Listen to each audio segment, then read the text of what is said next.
I think mind control sounds crazy to people, but it's not. But then once you start to notice it, you can't unsee it. When I first heard of Monarch, by the way, it's part of MK Ultra and all that other shit. If you watch David Miscavige, he was raised as a kid and he was a rising star. Why do you think Kanye's like that? Why do you think Britney's like that? They told him they were chosen ones. Actors. You ever hear of Taylor Swift amnesia syndrome? Where some attendees report memory gaps about the concert. That feels a little MK Ultra to me. Oh yeah. Mind control. You control it in mass. What do you think makes someone at a government agency start a program like that? Here, I'll break it down for you, the whole thing. Human nature is not good or bad. It's programmability. That's exactly what it is. I mean, they take it to quite an extreme, but you see General Petraeus sit down with the head of...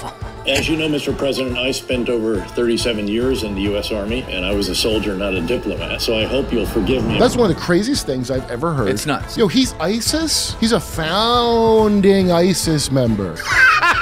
And Al-Qaeda. All the greats. Yo, imagine you got your blown off in Iraq or Afghanistan. And you see this. What do you think a Psy-Op is? I told you, you're here to teach me today, Kirk. Well, good, I'm here then.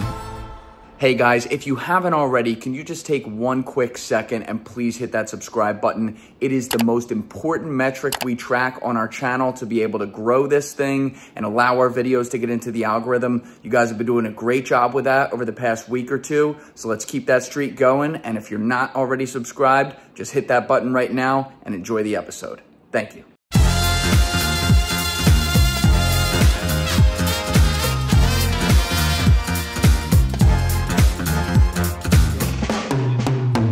All right, we got Pooh Shiesty or Kurt Metzger in here. I'm not really sure. Yeah, thanks. Yeah, Kurt. That's right, Kurt Metzger. Thank you. Free Shiesty, by the way. He's out. I don't know if you heard that. Pooh Shiesty's out? He's out now. Nobody listens to him no more. Listen, I'm pretty sure he was He innocent has to when he do went new in. murders if he wants me to listen. I don't think he murdered nobody. Well, then I'll never listen to him again. He's got the Christoph Waltz pipe here as well, the Hans Landa pipe. There's nothing goes good with better with a nice shiesty. They're not Hans Landa pipe. That's a fact. I don't know where this is going to go today, but I just want to make it clear this is your bus and you're driving, so we'll go where you want. But you just airdropped Deef something before we got on air here, and I walked back in from the bathroom. What the f am I looking at? We got it, Deef? Oh yeah, Brooke Shields. So this is no, this isn't just Brooke. This is Brooke Shields when she was 13. 12 is, I believe. 12 even. A kid. 12 even. You're like Snagglepuss. This is a 1978 article. Yeah, wait, but okay, I want to give you this one though, dude. This is the one. You got another one. I think it's a good one to go here. Sorry. Is this New York Magazine? No, the one that I was just trying to send was New York Magazine. So, what is this one? Which Heave just found this just now. Oh, Deef, you just found this. Can you take an airdrop? Culture Magazine. Here, give me your phone. I'll give it to Deef. From Culture Magazine, 1978. It literally says in there, it says it's a 13-year-old Brooke Shields. And in the byline, right below a picture of her and Woody Allen, which you can't fucking make that is shit that up. Woody Allen? That's Woody Allen. Notice, yeah. It says Brooke Shields is a sultry mix of all-American virgin and whore. Well, I mean, I think New York Magazine. It's not New York Magazine, is it? Whoever it is, this is a real magazine.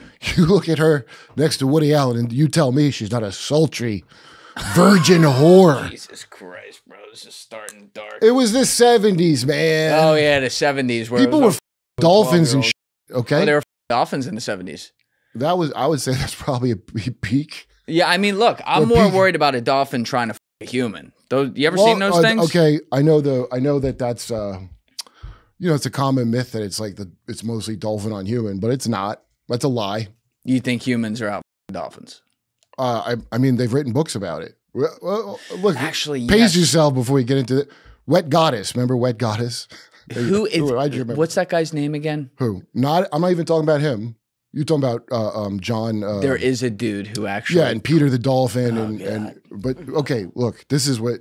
So this is from my friend Andy Hunt's Your Control All History channel. So he has all this stuff that's all from like the 70s and, you know, 50s and 60s that you kind of knew, but you didn't really know about. And I don't know if he has a huge Hustler collection from back in the day, but it's all stuff. So much stuff is like reported in Hustler by Larry Flint in the fuck. It's wild. Okay. And so he's got great videos on there, dude. And so the one he has some good, like, weird celebrity background things. And this is one of them. Because I would say, so look at this. This is from New York Magazine. Let's see. Brooke Shields, again, now age 12 instead of 13. It says, meet Terry and Brooke Shields. Brooke is 12. She poses nude. Terry is her mother. She thinks it's swell. Prison. What? No. Prison. And if you watch Brooke Shields I've seen video, like, clips of, like, her own, like, podcast, I think, where it's her daughter and the kid, and she's trying to explain it to the kids. And, like, it's almost like she's not aware how fucked up it is. It's because she's desensitized to it. Yeah, you know, she's so young, and this is like her normal. Okay, I mean, she was like a child. Like, yo, who could wear this long? I was wondering how long it was going to take. I'm too sweaty of a guy. It's too much. But my God, that was uncomfortable. Who would wear that? I don't listen. The rappers like it, and people that want to kidnap you like it, Kurt. It's useful. It hides your identity. Yeah, the COVID mask. There's two kinds of people that still wear COVID masks. Crazy people and criminals. That's pretty much it. People trying to beat facial recognition, which I'm not comfortable with. I'm not comfortable how they caught that kid, the Mangione kid with eyebrow. That's what they did? Profiling software. Oh, yeah. I didn't know that. They caught him based off his eyebrows, and I'm not comfortable with that. Anyway. Yeah, it's getting a little dystopian out here, right? Yeah, a little bit. I mean, I guess it's not as bad as 1978 in the Brooke Shields household. Oh my God. Yeah, so this is like an early Kardashian mom, kind of. Yeah. I mean, that goes back a long way to like Judy Garland, where your mom pimps you out to the studio. Absolutely crazy, man. It's just like, if you take your kids to auditions, just, you trafficked your children. Yeah, honestly. Why would you ever do that? When you see it now, there's so much evidence out there that, like, if you're taking your kid to do this in Hollywood or whatever, it's kind of your fault at this point. You know what I mean? Well, I mean, I would say a parent putting you in that deliberately. There's some kind of crazy, like, Munchausen leaving my kid out to, if you watch the Michael Jackson 8-hour documentary. I didn't watch that. Oh my God! How was that? I only saw part one because you get the gist of it in part one. Put it that way. And the mom, as soon as you see the guy's mom, you're like, "Oh, this happened." The mom's like, "What?" She doesn't even know what the problem is. Like, they go to a hotel. I'd stay down the hall, and they would Tim Waltz it in the. Oh my God! No, I don't know if you noticed, like the great Disney system of kids that were. Oh yeah. So I had forgotten about Brooke Shields, but I remember when I was young. What do you remember, Todd, that she was a virgin? Do you remember that? No? She was a big virgin. That was a big thing. She was a virgin. When I was young, I'd see her on TV.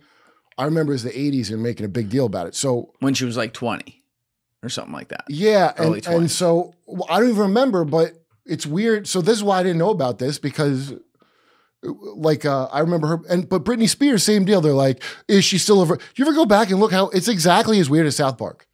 Oh yeah, South Park is just are a you a documentary. virgin? Do you still have your chair?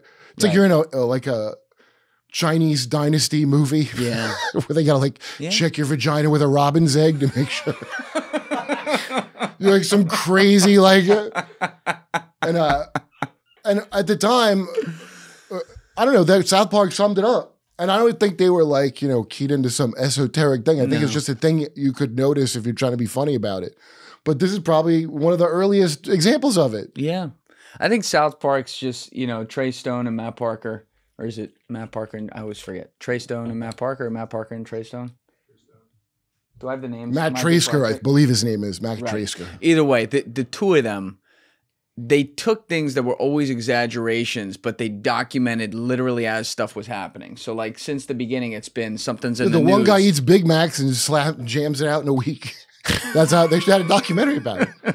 And his boy from back in the day gets him going, which is like a valuable thing if you got somebody to get you going the right way. Yeah. So, I mean, the documentary is pretty funny. I don't know why they made it like Bill Hader's an intimate member from of the writing team. Do you ever see the South Park documentary? But I don't think I have. Oh, yeah. I've seen like clips of that on social, but I've never sat down and watched it. What was Bill Hader's involvement? I don't know to this day. I think he was guest. It was like the fish dicks thing. Oh, got it. Maybe that. I didn't understand it. Videos of them like recording it, and they're just pissing themselves the whole time, like trying not to laugh, but they're actually like getting it out. It's hilarious. Oh, and then they had. I'm not getting goddamn Paramount to watch all the new ones when they come out, dude. I got too many streamings. Yeah, I can't keep track of them now. Balls to even think that I should have to do that. Well, can I buy the episode? No, you need a membership to our whole catalog. Right. At some point here, like there has to be some sort of giant sucking sound, and a bunch of these things just fall off the face because the streaming wars. You don't even know. Someone's like, "Oh, have you seen this show?" I'm like, "Which network?" And then you got to go buy it for $25 a month. I'm like, I'm never gonna see that. Yeah, they need to unite the networks into one country, the way our TV networks are. Yeah. Now, do you think guys like Woody Allen, who is, because obviously, like, he was in the picture on that first article we were looking at, with that sultry virgin whore? Put it back on what it said. Why I gotta get the wording right? I can't even believe that's real. Okay, just watching a kid group. Dude, if you look at Shirley Temple back in the day, she was in a thing called Baby Burlesque. It's so weird, bro. Yeah, and so there's a lot of where, looking back now, I remember I wrote this as a joke into somebody's thing. Might have been Jim Norton. Anyway, I had a girlfriend that was like millennial, and so I'm 48, okay? I'm finally old enough to serve in Ukraine. So thank you for having me on before I go. But I was dating a girl millennial who had not watched all the 80s movies that you would just see if you're Gen X, right? Right. So we're watching Revenge of the Nerds. She's like genuinely horrified by Revenge of the Nerds. Yeah. You remember that jocks like didn't like this nerds because the one nerd, his girlfriend in a fun house? And it's just right there in the script. No and also revenge porned her at a pie. But also installed spy cameras like the NSA. Not just like, the NSA. Dude, Revenge of the Nerds is like a metaphor for MK Monarch, I feel like. The Monarch thing. You sent me like 47 loop. Oh, yeah. Who's that guy you had on? Who is that absolute tip that goes, and people saying these presidents did these things and they didn't? Oh, well, that satisfies me, young fella. Oh, that sounds like, I guess that case closed. I don't even know who you're talking about. I just watched a clip of it. Yo, I would read Transformation of America, that Kathy O'Brien book. Transformation of it. Can we pull that America? Up? Yeah. I wish I started with that in my UFO shit. I wish I started with that book. You know why? Because once you hear that, you realize the whole thing's laid out in there pretty well. If you're looking for high style at lower cost with premium comfort, boy, do I got the clothing brand for you. Mizzen & Main is the ground zero of the phrase, look good, feel good. Let's face it, most dress clothes only check one of those boxes. Might look good, but it feels absolutely awful. It's stiff, hot, high maintenance, coming untucked sometimes, which of course makes it very hard to feel comfortable. But not with Mizzen & Main dress clothes, and that's why I'm a fan. Imagine this, a crisp, comfortable white dress shirt that you can wear every day of the week without the constant washes or trips to the dry cleaner. That's exactly what you're gonna get with Mizzen & Main. Mizzen & Main makes classic menswear with performance fabrics, so it's effortless to look sharp and feel great. Mizzen & Main shirts and pants look refined, yet they're stretchy, lightweight, moisture wicking, wrinkle resistant, and completely machine washable. No ironing or dry cleaning. When you put your clothes on, you'll feel the difference instantly. Professional style that's actually comfortable, whether you're in the office, on the road, or even out on the golf course. It's a timeless style you can invest in once and enjoy for years. That's why thousands of guys wear Mizzen & Main when they want to look great without the hassle. Right now, Mizzen & Main is offering our listeners 20% off your first purchase at mizzenandmain.com, promo code Julian20. That link is in my description below. That's Mizzen, spelled M-I-Z-Z-E-N, and Main, M-A-I-N.com, promo code Julian20 for 20% off. Once again, mizzenandmain.com, promo code Julian20. And if you'd rather shop in person, you can find Mizzen & Main stores in select states. The people that know are the help, right? So what are prostitutes, forced or willing? They're the help, the sexual help. So they know all that shit. So you get all the upstairs, downstairs information from them. And yeah, no, I believe every single thing she says about George H.W. Bush. What does she say about George H.W. Bush? He's a psychopath. Yeah, but specifically. Oh, I got on Audible, the book. So here's what people don't get, because Jimmy, you know, I do Jimmy Dore show, right? So we had he had John Kiriakou on, who's very interesting. You had John Kiriakou on. I've had him on 4 times. So John, the first time he came on, and I didn't know he had worked for Sacha Cohen too.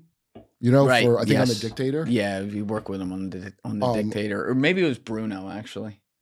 I think it was Bruno. It was Bruno. Yeah. It might have been both of them, but Bruno for sure, because he's got the story about when they were trying to kill Sacha and because he's dressed like a anyway. So we were doing that. Who's that guy? Routh, that the second Trump shooter. Oh, the dude that just tried to kill himself in court with the pen. Yes, that's called Omega programming. By the way, if you Omega programming. Yeah, they have them broken down. By the way, John told you this, Kiriakou? No, I just know this, and I was talking about it when John was on. Interesting. John knows about all kinds of crazy shit, but he doesn't. Now, a lot of these people too, they're like workaholic, like they're trained to not think about this. Yeah. The big picture. Do you know what I mean? Even if they have up close seen it, what it is, you'd be shocked at what people don't know or look into, and also they probably never would through not trying part of a thing, because you're just not going to do it because it's a lot to deal with. You're already dealing with the shit that you know you did. Right.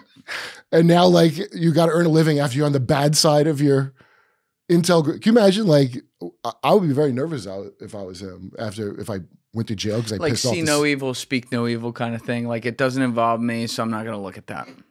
I don't think John's like that. He didn't come off like that to me, but he didn't know about Monarch. But here's something I didn't know about Monarch. What is Monarch for people out there who don't know? It's part of MK Ultra and all that other shit, but it's been disclosed. NSA archives. I have a link to it. Can we pull that up? Here, wait, I'll give you a link to it. So I just found this out. Where's my phone? Oh, that's right. We had this Dr. Juliet who was in it. Yeah. So a bunch of people were in it. Dude, hundreds of people were in that. That like victims. I would bet you anything that Routh guy is part of that. The 2 different colored hair and the weird, he's never in jail. Like he's real, the Charles Manson jail thing where you're like. Yeah, I know the Charles Manson story. Who's Ralph? Ryan Routh? The guy that shot. The guy that shot Trump. Right. Yeah. Okay. You think he was in Monarch? I think 100% just based on what I know about it. When I first heard of Monarch, by the way, I guess it was like a 2010 or 11, I guess. I didn't really think about it or care about it like that. I was like, oh, and then I read it and I'm like, this sounds like this is like just a metaphor for society or something, which it is. Yeah. But also it's literally they did that. And so the NSA archives in 2024 put it out. And I go, wait, it's in there by name. So yeah, Artichoke, all of them. We know it exists. We already know it exists 100%. The NSA voluntarily put that out. Well, did you hear about? I'm into it, and I didn't hear about it. Yeah, let me. So that's how it works. Pull it up. Here, do you have it, Joe? Is that it? I'm just making sure. No, that's an article about it. That's an article about it. What does the title say? Documents reveal just how crazy the CIA's MK Ultra mind control program really was. This is from the Daily Caller in 2024. It looks like. A new collection of over 1,200 documents. You scroll down a little bit deep. Sorry. Detailing the Central Intelligence Agency's infamous mind control program, MK Ultra, was published by the NSA and ProQuest on Monday. The collection was announced 50 years after Seymour Hersh's New York Times investigation illuminated the program's abuses, according to the archive. It was also published 70 years after the U.S. pharmaceutical manufacturer Eli Lilly and Co. became the CIA's primary source of the psychoactive drug LSD. The archive added the MK Ultra project was conducted in the 1950s, and most of the original records were destroyed by CIA Director Richard Helms and head of the technical services staff of CIA's chemical division, Sidney Gottlieb, who's a real rabbit hole. According to the archive, Gottlieb would eventually serve as the director of the agency's technical services. Yo, it goes so much wilder than. Give me the wilder, Kurt Metzger, is why you're here. Oh, well, so I first became aware of it from my friend Emma's podcast because she has these people on. And by the way, lots of people, because Gate was such, I was in that. I don't remember anything bad about it or anything. It was just Gate? Yeah, Gifted and Talented. Gifted and Talented Education. It was called, or Gate. Right. Or That's Gateway. Cool. Yeah. Got it. Okay. It was called Gateway in one. I don't know if it was when we lived in North Carolina. It was called Gateway, or if it was in Jersey. But one was Gifted in Towns, and one was called Gateway, and it just meant like smart classes. I know I was in it at some point. I don't remember anything else about it, good or bad, other than the pink drink people would talk about, which is fluoride. It was just fluoride. Oh, that's nice. Yeah. I don't know if you're supposed to just drink fluoride. I don't know why you would drink it, but they were telling you as a kid you had to put it on your teeth. Well, I don't think we spit it out. I think we drank it, but I don't know why. Probably. I mean, you're like 4. You drink this thing that tastes like bubble gum. I wasn't 4. I was old enough. Whatever. I'm not saying anything happened to me in this specifically because I don't. Maybe it's just really boring. You know. But I asked friends of mine that were in it, and I get bizarre answers. You know, it's a lot of private contractors, like all of our fine things we execute here. So my one friend who's from College, Texas, was in it, and she said she had to go to another room. They had another side room, like a you know, an auxiliary building or something that all the kids go in, and they all get in a hot air balloon basket, like a big hot air balloon basket, and then there was like a screen and a projector, and it was just like them flying over Italy, I guess, and that's what she remembers of it. Yeah, that's. Did it go dark after that or something? That's all she remembered of it. Yeah, so I'm like, I didn't know what in the. That's not what I thought I would hear anyway. Well, here's what it is, by the way. Probably some remote viewing bullshit. My guess, if I had to guess what it is now, it's probably they're trying to see something with remote viewing. And they're trying to tap in. They did all that shit, and they still do. Dude, did you have that Hamilton kid on? No. Hamilton Morris, I did not. I keep saying kid like I'm so Jersey Shore, dude. You know that kid? I know who he is. Yeah, he's a good kid. I think he's like your age. Yeah, well, so I was watching him talk about John Lilly. That's the Dolphin House guy. Oh, okay. Where they're trying to see if they could teach a dolphin to speak English with hand jobs. Listen, I could have told them, my English doesn't get better when I get a hand job. Julie, I make dolphin sounds. I don't know how Todd's holding it in over there. Todd can't be associated with this. Don't bring Todd into this. Hey, listen, Todd's got great art. We'll put that. He did my Derp with Kirk animation, the Schoolhouse Rock thing. No shit. That was you? From Todd. Yeah. No shit. Is that how you guys know each other? I know. No, I know Todd from George, my animation. We all went to animation school. Oh, okay. Like 20 years ago. Very cool. And then, should I not bring up your record or so? Is it okay? So I don't want to. Me and George work together. Todd's running for office soon, so he can't be seen here, dude. He's gonna run with you on the ticket. He can't be seen with vaccine denier. I didn't deny it, dude. I said the COVID one. I got COVID. I'm not denying it. God. Aren't we past that at this point? I feel like people. I would have thought that, but we tell that to fat people that work at the airport. Yeah. I would have thought that, but tell it to a random skinny gingers, or if you're a fat that works at the airport. I don't know if they made an announcement. You got to still wear a mask forever. Oh, right. I don't understand it. The mask you'll never see people worked, in their cars still doing it. Just so you know, the masks have never. Masks are for surgery. Yeah. Every nurse and a bunch of doctors who weren't directly paid off like a bounty per head, giving you shit that you didn't need, maybe. Dude, the masks are for surgery so they don't spit in your wounds and kill you. Right. But the virus could get through that easily. That never did anything. Yeah. So now people still wear it because they found out they had pretty eyes, I guess, during the pandemic. Or they wanted to cover the fucking would talk beak. About Louis is like, I like masks. People have pretty eyes. Yeah. Yeah. But covers up the beak too. Well, especially if you're neurotic and you're from one of them houses. Like, I don't know how you grew up, but when I lived in New York, like I knew so many fucking people. I knew like 3 people, dude, that said they were the first person ever to be given Prozac. Yeah. Yeah. Prozac's all over, man. Well, I know, but this SSRIs. Is like the SSRI thing is like, these are the early adopters of that. We're in New York. We're neurotic. Like, they all look like Woody Allen, these people. Well, that's not good. When did that really become a thing? Like, when did SSRIs explode? Was that the early 2000s? Yeah, probably. Yeah. That's when a doctor gave me samples of Paxil, I remember. I think I didn't. Just like out of his pocket. I think I didn't have insurance or something, and I was getting panic attacks like fucking crazy. Like these horrendous panic attacks is like a long time. Yeah, take a pill. Put that on it. Yeah, and so it did like even, I mean, it does do that, but it made me like, it's not like I could not sexually dysfunction, but like, I didn't even want to be functional sexually. Right. I was like 22. I'm like, okay, now sure I'm alive, but why? So I stopped. But a lot of people are on them. They're not good. I call them school shooter pills. I'm so glad you said that. Yeah. Because that's the thing no one ever wants to talk about when these fucking crazies go into a school and do this stuff. Every fucking time they're on. Why do you think they wouldn't want to talk about that?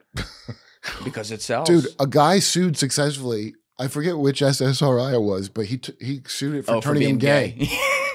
This is a while ago. Now think of like beating a pharmaceutical company because it turned you gay. And your argument is it turned me gay. when I tried to sue iPhone, that didn't work. They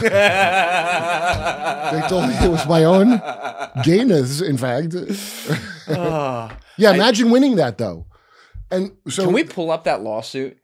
Also, Deep's already got it. Parkinson's patient wins lawsuit over gay sex addiction. This is from November 2012. I cannot stop. He was in France. A French man who claimed a Parkinson's drug turned him into a gambling and gay sex addict has been awarded 197,000 euros in damages. Didier Yambart of Nantes, France, sued the pharmaceutical giant GlaxoSmithKline in 2011.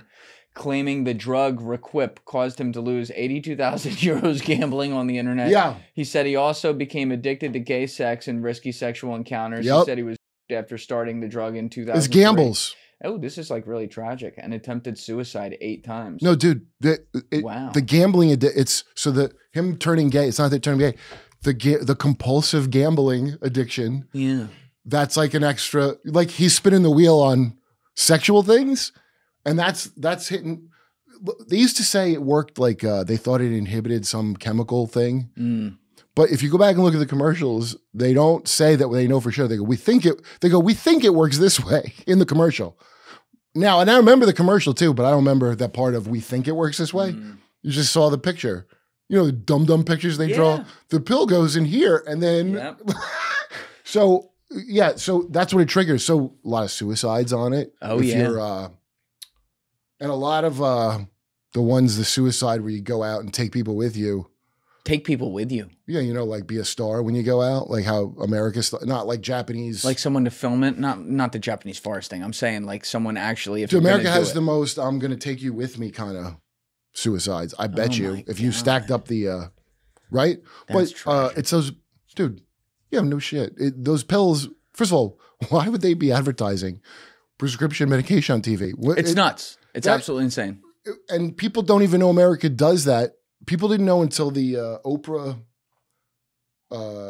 Prince Harry and Meghan fucking interview when Oprah interviewed them. Do you remember that? It was a big in 2021. I remember that. But what was on Twitter? People in the UK were like, "Wait, why they advertise?" Because it was how their fucking cause is mental health. Yep.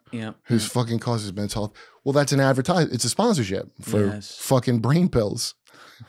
So they cut away from Oprah going, and they're like, brought to you by brain pills. Yeah. And so all these people in countries where that's not allowed were like, that's fucking crazy. Not New Zealand, because it's just us in New Zealand. Yeah, us in New Zealand. But I like on the elliptical in the mornings, I'll see it's on mute. So I will see the ads come on in between. Like I'll usually have on like ESPN or something like that. And literally every ad is some kind of fucking pill with people dancing through fields while they're going through all the things that can fucking happen to you. Yeah, right. And I'm like, of course. I mean, I already knew this, but when you see it every day and are actually looking for it, you're like, this is programming, dude. Yeah, right. So that, by the way, that's what Monarch is.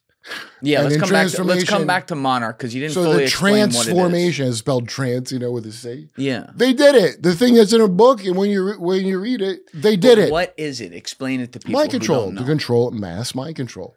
But so I know that as MK Ultra. Monarch is a part of MK Ultra. What were they doing there? Well, Monarch's the one where they were. Monarch's like the one with all like they're telling them they're chosen ones. So basically, they went to a bunch of generationally abusive families and people they caught. So her dad, for example, was like a messed up PDF file. To the say author? The least. Her dad, yeah. Okay, Kathy O'Brien. And he got caught sending CP through the U.S. mail, so they offered him a chance to be in the program because they had discovered that generational trauma is real. So like a monarch butterfly, it transfers. Yeah. What do they call it? Epigenetics now? Yes. That's real. They learned that from Mengele. You know, when America saved him too and brought, so fucking, that's what they were doing. They wanted generationally trauma, people that could dissociate. So they would get, in this case, the father. And they go, put your kid in a program. And they brought the kids and that's with what them. all the, so for example, in Stranger Things, which was going to be called Montauk originally, right? I did not know that. Yeah. I never watched that show. I'm familiar with it. It was fine, but all these shows, you know, the reason I would know this stuff is because I'm a writer. So it's not, you know, people think things are like soft disclosure all the time, but it also could be somebody's a writer and they're just looking at real shit to find something interesting. Yeah. Which is what I would do. So, but you'll see this shit pop up. I'm sure it pops up in that football movie that's like not by Keeler Peele. Was it him? Yeah, him. Yeah. Okay. I haven't seen it, but people like don't, but it's got elements that if you saw Blink Twice, do you see Blink Twice? The one with, the Lenny Kravitz's daughter directed? The Catwoman from Zoe? Zoe Kravitz. Yo, Blink Twice has monarch shit all through it. How so? In fact, he says a line. He goes, yeah, the more fucked up it is, the more they don't remember. So you could use severe evil abuse of someone who dissociates. You could store secrets in them. First of all, nobody wants to talk about the shit that they do in this. Okay, the stuff they did is so beyond anything that you would imagine. It sounds like if I was like some angry kid being edgy in a notebook, but probably because I was viciously abused by an authority figure or something. Yeah. It all sounds like that. And so the shame of doing that to kids, it's like a safe you can keep information in. What do you think makes someone at a government agency start a program like that? Like, well, what makes them fucking do all the other things that you know they did? No, it's about they don't give a fuck. Whatever they did to another country, they're gonna do it to you. And they are. Whatever they do to other people, they'll do to you. That's what you should think. Any country you live in, you should always think that about your country. If they did it to these other motherfuckers, they do it to me. And they do all the time. So think of every fucked up thing. It came out in, I think, 2016 when, they were spraying cadmium something on black kids in Missouri. Pull this up. Here's the truth about most mattresses. They start sagging after just a few years. You spend thousands, and before you know it, you're stuck with a bed that feels like it's worn out. That's exactly why GhostBed takes a different approach. Every mattress that GhostBed makes is made with premium materials that actually last, and backed with a 20 to 25-year warranty. That's proof, not promises. GhostBed includes cooling features in every mattress to keep you comfortable all night long. And the value is undeniable. Their mattresses cost up to 50% less than comparable brands. You'll also get a 101 night sleep trial and fast free shipping. Most orders arrive in 2 to 5 days, so you could be sleeping better by next week. Not sure which GhostBed mattress to choose? Their redesigned mattress quiz makes it easy for you. Answer a few quick questions, and you'll get a reliable recommendation that takes the guesswork out of mattress shopping. Right now, as a Julian Dorey listener, you can get 25% off your GhostBed order for a limited time. Just go to ghostbed.com/Julian, link in my description below, and use code Julian at checkout. That's ghostbed.com/Julian, link in my description below, and use code Julian. Upgrade your sleep with GhostBed, the makers of the coolest beds in the world. Some exclusions apply. See site for details. I don't know about this, but this is why you're here, Kurt. I mean, it's so fucked up. It's one of the most fucked up. Who was spraying? It wasn't chemtrails either. They just put sprayers on the top of buildings to spray into them. All right. Did the government poison a city Yeah, inside the Army's seat? So they're saying it's the Army. Yeah, cadmium. The Army's secret tests in St. Louis. Yeah, just what would happen if... Can I just read this so people have context, Kirk? Oh, yeah, sorry. All good. During the Cold War, the U.S. government carried out experiments on Americans without knowledge or consent. Former residents of a St. Louis neighborhood demand to know what the Army sprayed in their neighborhood. Army admits it sprayed a chemical containing cadmium. There it is. A carcinogen. One researcher asks, did they also spray radiation? Let me get a little more on this, Steve, actually. So my government used me like a guinea pig. It hissed from nozzles on vehicles and rolled slowly down the streets. It drifted from rooftops where the brick facade of Pruitt Ego, the air heavy clinging to 33 concrete towers that glowed and almost seemed to hold the sun captive. Children played outside, the shouts of their games echoing between high rises, and then the fog would come. It hissed from nozzles on vehicles that rolled slowly down the street. It drifted the rooftops where a maintenance man had stood installing devices just days earlier, wearing protective gear, a cloud that hung thick in the air, clinging to the skin, seeping into lungs, and leaving behind a chemical tank. I would love to say that something like this didn't happen, but we have so many historical records. Tuskegee experiment, the fucking selling crack in LA forever. That's crazy. Why would anybody doubt? This is what I don't get. How many things do they have to do that you saw for people to be like, I think that I shouldn't trust you ever, motherfucker? Like, if you knew a person that did all this shit, you wouldn't fucking just trust them. Right. But people just do. That's what the mind control part is. Where do we go from here, though? Because, Kurt, we're kind of in that, not kind of. It already happened. It's done. Usually Copland. What's done? Whatever the thing that you got to worry about. They did it. You blew it. I'm not like Copland. You blew it. Yo, they did it. When you read that book, you'll see they did it. But where do we go? I try to remember. Here's what I would recommend. Do you burn the whole system down? What do you do? I would just. That's a little ambitious. I would just try to try to remember a thing more than 1 month. The psychic ability of remembering shit, which almost no one has. I don't know if you noticed that. People just move on to the next thing. I don't. Right. I don't know what the fuck everyone's doing. I've never gotten over being, when I was told don't do your own research, I never got over that. That's one of the craziest things I've ever heard. It's nuts, yeah. Okay? And if I bring it up to my smuggling ass New York friends, not Todd. Todd is a hardcore militiaman. And he wants that known, and he wants his kid's school to know. That's he don't have the guts to say it, but I'll say it. Dude, all my friends, it depends how well you're doing, how much you. This is the promise of America. Is I don't have to give a shit till it happens to me. Yeah. That's what everybody wants. At the end of the day, out of America, you want that feeling.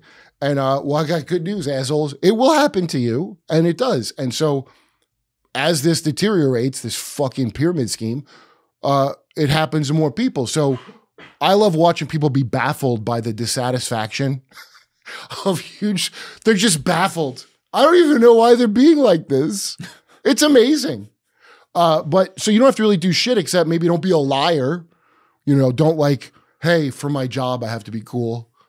For something bad. I'll be cool if you're like, you know, if you were doing rails before this, I'd be cool. I don't give a shit that you did that. I'm not talking about being cool about like, but when you know somebody's involved with something bad, like why would you just be cool with that? Right. Why would you? Right. And living in the internet era now, how could you play Riyadh? No, I'm joking. I don't have any. Were you invited? I wasn't invited, you but weren't invited. I feel like I would like to be, and I feel like you would have killed it in Riyadh. They would have liked you. Well, I have an affinity with a lot of eyebrow people. In fact, I'll tell you something. A lot of what? Eyebrow people. Eyebrow people. A lot of people who with a heavier brow really get it, you know? So I will talk to cabbies a lot and or Lyft drivers. That's a fact. Did you ever live in New York? Like New York? No, I'm just right here. Just a Hoboken. That's right. I'm Hoboken trash. You look like Empire Strikes Back, Luke Skywalker. If he didn't get hit by that thing. If Luke had not crashed that motorcycle and had a nice straight little nosy. You should have a Yoda on your back while you talk to me. Add it to the list, bro. Danny Duncan. A lot of people are wondering what's up with your hair, and it's Luke Skywalker hair. Now you heard it here first. I guess so. What was I talking about? I got distracted by my memories of Empire Strikes Back. Yeah, you were talking about how they do it to us over and over again, but people forget in a fucking month. I can't remember what that. I don't think I said that. You did say that. No, fuck, I'm joking. Yeah. Look, when they after the Epstein thing, I don't understand how anybody. Talk about that, but yeah. Yeah, like, look, I guess I thought there was something there. Obviously, there wasn't. Sometimes things don't pan out. You know, maybe one day we will know who Jeffrey Epstein was working for. If only an expert could tell me who. Listen. If we could piece it together somehow. It feels like China. It feels like China. Yo, Kirk. We're not as good as China. I've been in China. Everybody, I want you to understand something. They have flying cars in China now. No, they're not lying. They have flying cars. Okay, they're installing a maglev train. You know the thing that is still a conspiracy theory in America, the maglev. The maglev? Yeah, like where they use Let's pull it up. You never heard of that? No. Weren't you like a stock guy? I said that's why you're here. You got to tell me these things. Maglev trains use magnetic levitation to achieve high speeds by eliminating friction, with systems in Japan, China, and South Korea operating at speeds of up to 375 miles an hour, while offering advantages like quieter, smoother rides and weather resistance. Maglev technology faces challenges, including extremely high construction costs, extensive tunneling, potential environmental impacts, and high energy consumption, all of which they don't care about in China. So neither do we. The only reason China was... We pretend to care, though, Kurt. Well, you know what we did for recycling? I used to be in recycling when I was young. My parents were in there. Oh, you don't recycle anymore? No. You know why? If you're in a relationship, you tell me a girl that's going to, even if she knows the truth about recycling, she's never going to stop recycling. That is like I don't know, some kind of rosary beads to people to this day. And it really is pissing in the wind, like that fucking meme from, it's an Italian money-making scheme.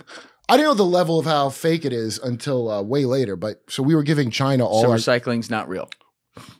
No, you can, and they recycle some things, but it's not cost effective to recycle.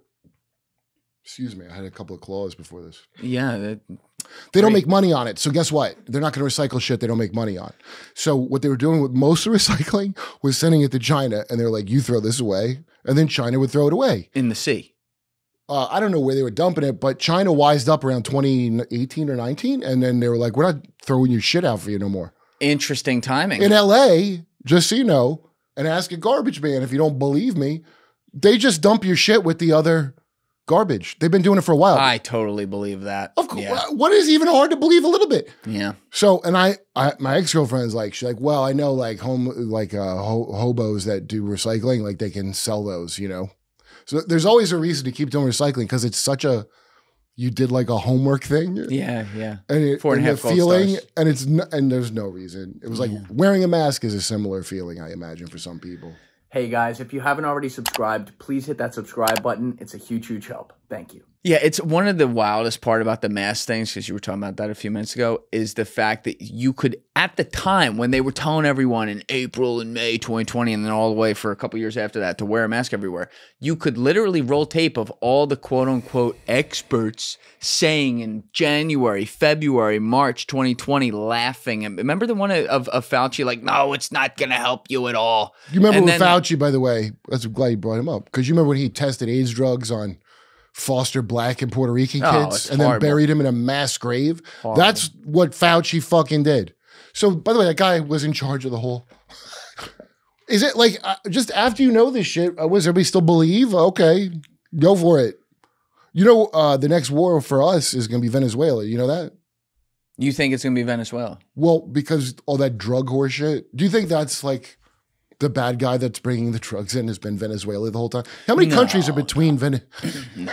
No, they're one little So smudge. We're blowing up boats with suspected. Why don't you say you knew they were drug dealers for sure? Right. Don't say suspected, because then it feels like you just blown people up.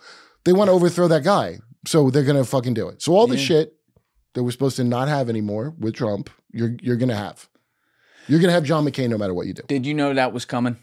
No, but I hope maybe because of the spasms of, you know, like the entire fucking America boutique left, I thought maybe Trump is, you know, but I would never put faith in it. Right. I've never voted, dude. But I would vote the next one if I thought he turned out to, you know, not be part of the thing. I would vote. Oh, that thing. Well, where are we now? We're right exactly where it was when he came in. Right. He's done. I don't know why they're like, this is not like the other. There's never been anything like that. No, it's the same shit. It's the same shit. I completely agree. Go ask people in other countries. I completely agree. It's literally the same shit with like some more tweets. Who cares? So, yeah, we're going to Venezuela because they want to overthrow Maduro.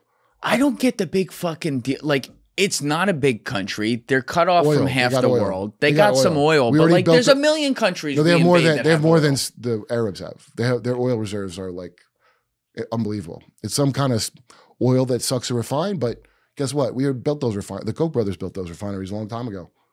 So they're just going to go in for that.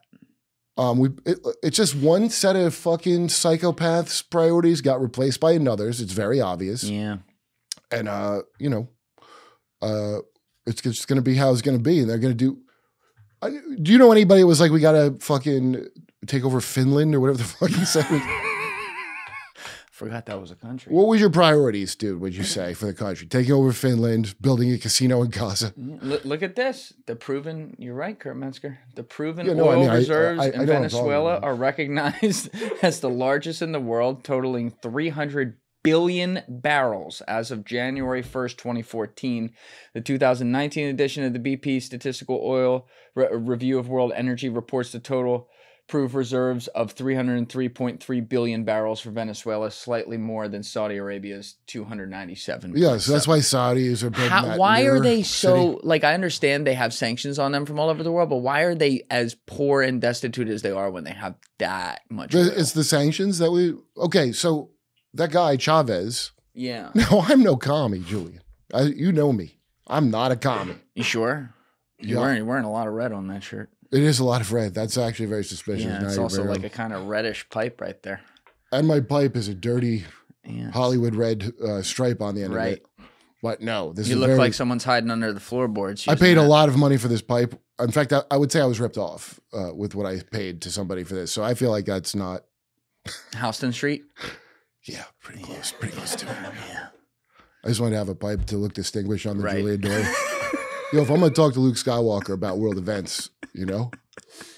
If I'm going to talk to fucking Hoboken Luke Skywalker right now. I can't believe how training I'm like, don't fight Darth Vader, dude. You're not. Well, he's dead. James Earl's gone. You got a little midget on his back doing flips and shit. That's all I can think about. Okay, what were we talking about? Use the force and tell me what we were talking about. Venezuela, and you said I'm no communist. Okay. So, but they voted for. Now, I've talked to many people from Venezuela, like, fuck that guy Chavez. Okay, fair enough. But let's also be fair. They're people with the money to move to America from Venezuela, you know? Yeah. So the level of people that were starving before he came in is why he won that election. He didn't take over in a coup. So people that are starving don't give a shit if he fucked up your fucking economy. Right. They're kind of upset about that. Right. Okay, not my problem. I'm not from there. But why is it our problem? Because they have those resources. So there's no democracy. First of all, in Transformation of America, that book I brought up earlier, it's all about when the CIA took over the entire narco traffic. Dude, why is there any, we're going to go to the cartel, we're going to go to war against the cartels. The CIA has controlled that for quite some time. You get that, right? Oh, 100%. Yeah. So what are they talking about? We're going to go to Mexico and stop fucking... Bro, I've had the guy sitting here who worked with them on behalf of the CIA. Yeah, who was the guy? Matthew Hedger. Yeah. Well, I feel literally his job was to launder money for the cartel to exist as a cover for CIA to be able to do CIA stuff. Is that the guy with the Vatican thing, or is that a different guy? That's I saw you talk. Guy. Yeah. Well, but you've talked to a few people that do that, that have done that. Cartel wise, I think Matt's the only one I talked to. Yeah. It's like CIA related. Matt's the only one I know. There's a lot of cutouts, right? So you know, you work for a private So I'm saying, like, when I was talking about Gate before. People I talk to have different experiences from it. You might have just been in it and there was nothing weird in it, okay? Right. Nobody knows because they do private contracting, and that way you get away with whatever the fuck you want to get done. That's right. So that's why all these guys, when you're like, oh, you never left CIA, they look at you with a straight face and would confidently and say, yes, I did. Because technically, if you looked at paperwork, they could say that, but they still have a desk there. Yeah, it's the long and short of it is that shit is, what can I technically say that's not perjury? That's right. And it's completely divorced from anything with telling the truth or morals. It's just like, what can I say that in a legal setting, it might be a complete lie. Yep. It's I feel like I'm at a seance. I'm like, rap 3 times. Go on. Yeah, I'm going to denoise the audio a little bit. So the thing I can't believe, dude, is that all my control is like hypnosis or just being in a trance. You see it all day. You ever hear of Taylor Swift amnesia syndrome? No. It was like wacky news not long ago. Dude, can we pull that up? Taylor Swift amnesia syndrome? You saying Taylor Swift? Someone that worked on her concerts told me what they think causes it too, or maybe they said they know. It's something with like the strobe lights that she was using. The Taylor Swift amnesia syndrome is a non-medical term used by fans in the media to describe post-concert amnesia, where some attendees of Taylor Swift's Eras Tour report memory gaps about the concert. Experts suggest this phenomenon isn't a true amnesia, but a brain function where intense excitement, sensory overload, and high adrenaline states during a joyous event interfere with memory encoding, making it difficult for the brain to form long-term memories of the experience. That feels like a little MK Ultra to me. I've never heard of that with any I never heard that about fucking Woodstock. They all can't shut up about how they remember. And they were all doing fucking LSD the whole time. They're all whacked out on their minds like, oh, I'll never forget Woodstock. What is that? But they can't remember the Eras Tour with their dad. Who the fuck is going to see Taylor Swift? It's like millennial single moms and their daughters. You never like a lot of Gilmore Girls. You never got a friendship bracelet? You didn't do that? I never got one. I don't remember if it was against my religion. But I don't think I was ever. Do you adhere to a religion, Kurt? Now? Yeah. No. I was Jehovah's Witness growing up. You were a witness? You had to go like door to door? Oh, yeah. How was that? I mean, I don't care about that part. The part about it, usually people be like, you couldn't do Christmas? Like, shut the fuck up. Well, you must be retarded if that's your. You know why I could never do that? Because Christmas and birthdays. Are you 7? That's the best part of the whole thing was I didn't do that stupid. You know, I'd be in school and somebody make cupcakes for the Christmas whatever seasons greetings cupcakes, and we didn't go protest the school or they have to stop doing Christmas. I just didn't have a cupcake like a man, like a fucking man. That's the thing I'm the most grateful to Jehovah's Witnesses for is that I never got imprinted with nonsense shit. Right. So no nonsense in it's programming. Yo, the secret of human nature, they say it in the Church of Satan. This is their big secret thing, supposedly. Did you attend? No, never. Mark Pazio, check him out. Okay. He's a great lecture about all their fucking shit. He was a priest. Oh. No, he wasn't high up, he said. He had a grotto. He wasn't a high priest, he was just a priest. LeVay ordained him as a priest of a grotto in Philly. So it's like a parish. I don't know. But he explains. Satan parish. Yo, here, I'll break it down for you, the whole thing. It's the world is carnies and rubes. There you go. Okay? And part of the magic is illusions. You know, like lying is number one, the most effective magic of all. And they know and they go, human nature is not good or bad. It's programability. And that's a fact. That's exactly what it is.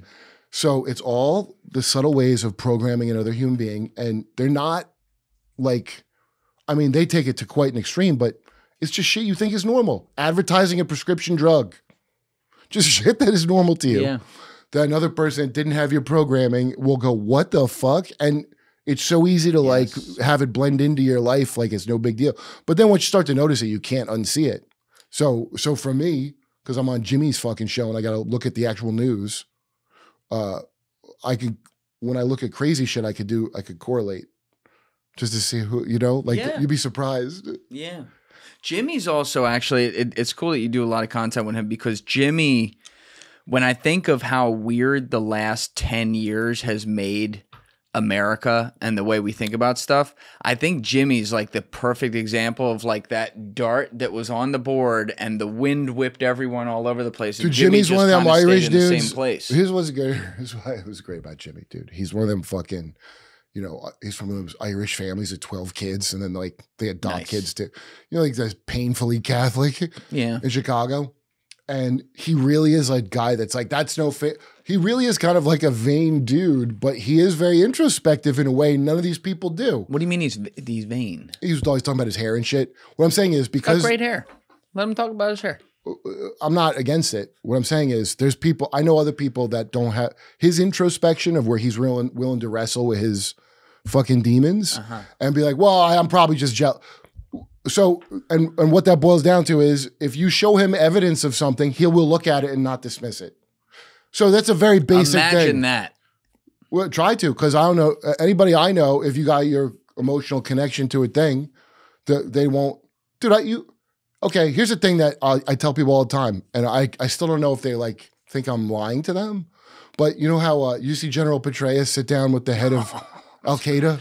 Bro. And ISIS? Bro. Yo, you want, I clipped a sweet video. Can we pull that up? Steve? Yeah. I want people to see this video. So Kurt, the guy changed his name. Kurt, by the way, yeah. The fact I'm all for the people in the UN walking out on Netanyahu. The fact that they didn't walk out on this guy though too is well, he did change his name. Well, I'm happy. It's a rebranding session. Yeah, they rebranded, but okay, we played this with Kiriakou on Jimmy's show. On Jimmy's show, what was his reaction? I like that dude. Kiriakou's on board with everything I'm saying. Kiriakou's cool. He don't go as far as I go, and I might make Kiriakou listen to this episode. But the guy went to jail. Listen, anybody that went to jail for like, go ahead. You see that? Yeah, go ahead. Keep going. Kurt. Wait, where's this? He's got to pull up the video. Keep going. Oh yeah. The video is amazing because Petraeus sounds like he's fawning over this guy. Yeah. So I asked Kiriakou.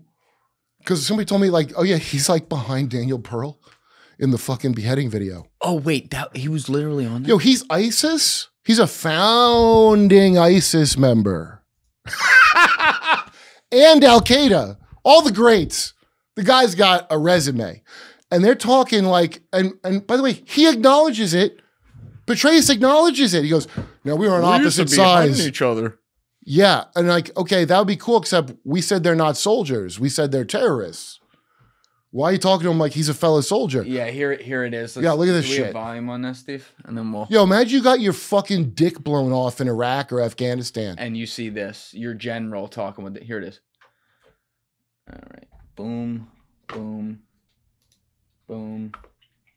كنا في وقت من الأوقات في ميدان حرب وانتقلنا إلى ميدان الحوار الآن. Wait, that's just him talking. Here, I'll give you a good one. No, we need the one where Petraeus is like, we were hunting each other. Yeah, here, I'll give it to you. I cut it before I came in so I could give it to you. Oh, that's why I like you. Just airdrop it to MacBook Pro. Yeah, Petraeus, Syria, hunting. Did he bring it? Okay. When I saw this, I'm like, this is like the fucking, like, dude. Look at Alessi posted clips while we're on air. Love it. Nice. That's some great, okay. Unless he's an MVP with that stuff. I don't post any of the clips on Twitter. That's all him. All right, here we go. Let's listen to this. Please join again in welcoming President Ahmed al-Shara to the stage. Yeah, welcome him. Now, his real name is Jalali or something? Yep. Assalamu alaikum, Sayyid Rais. Ahlan wa sahlan. And Sharafna Saidi. As you know, Mr. President, I spent over 37 years in the U.S. Army, and I was a soldier, not a diplomat. So I hope you'll forgive me if I speak with the directness of the old soldier that I am as I get the first question out of the way. Because the fact is that we were on different sides when I was commanding the surge in Iraq. You were, of course, detained by U.S. forces for some 5 years, including, again, that's the ISIS. Look at him when nodding. I was the 4-star there. Oh, shit. That's the ISIS here thing. You are now as the president of Syria, which your forces liberated from the murderous Bashar al-Assad regime to participate in your first UN General Assembly as the president of your country. Earlier this year, you met the President of the United States among many other world leaders. Please help us understand how you got from Al-Qaeda in Iraq 20 years ago to where you are today, Syria's head of state on stage in New York City.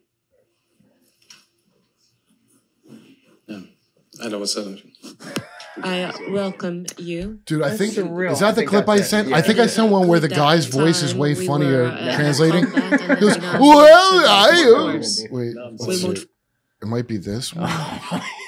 Yo, so he goes. That is such a surreal clip. So he's in prison 5 years. So ISIS is supposedly this prison gang, right? That started because we were in Iraq. So that's him. And I asked Kira, I goes, now, I don't know for sure he's the guy standing behind Daniel Pearl, but it's probable that he's the guy standing behind him. Daniel Pearl, who I thought was probably like a spy and not, no, I got told by somebody who would know.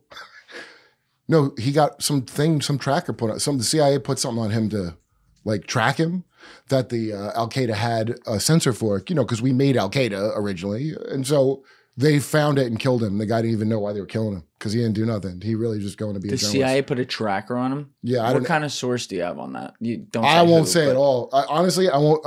Is it? I would have told you maybe a month inside or outside government. We'll keep it high.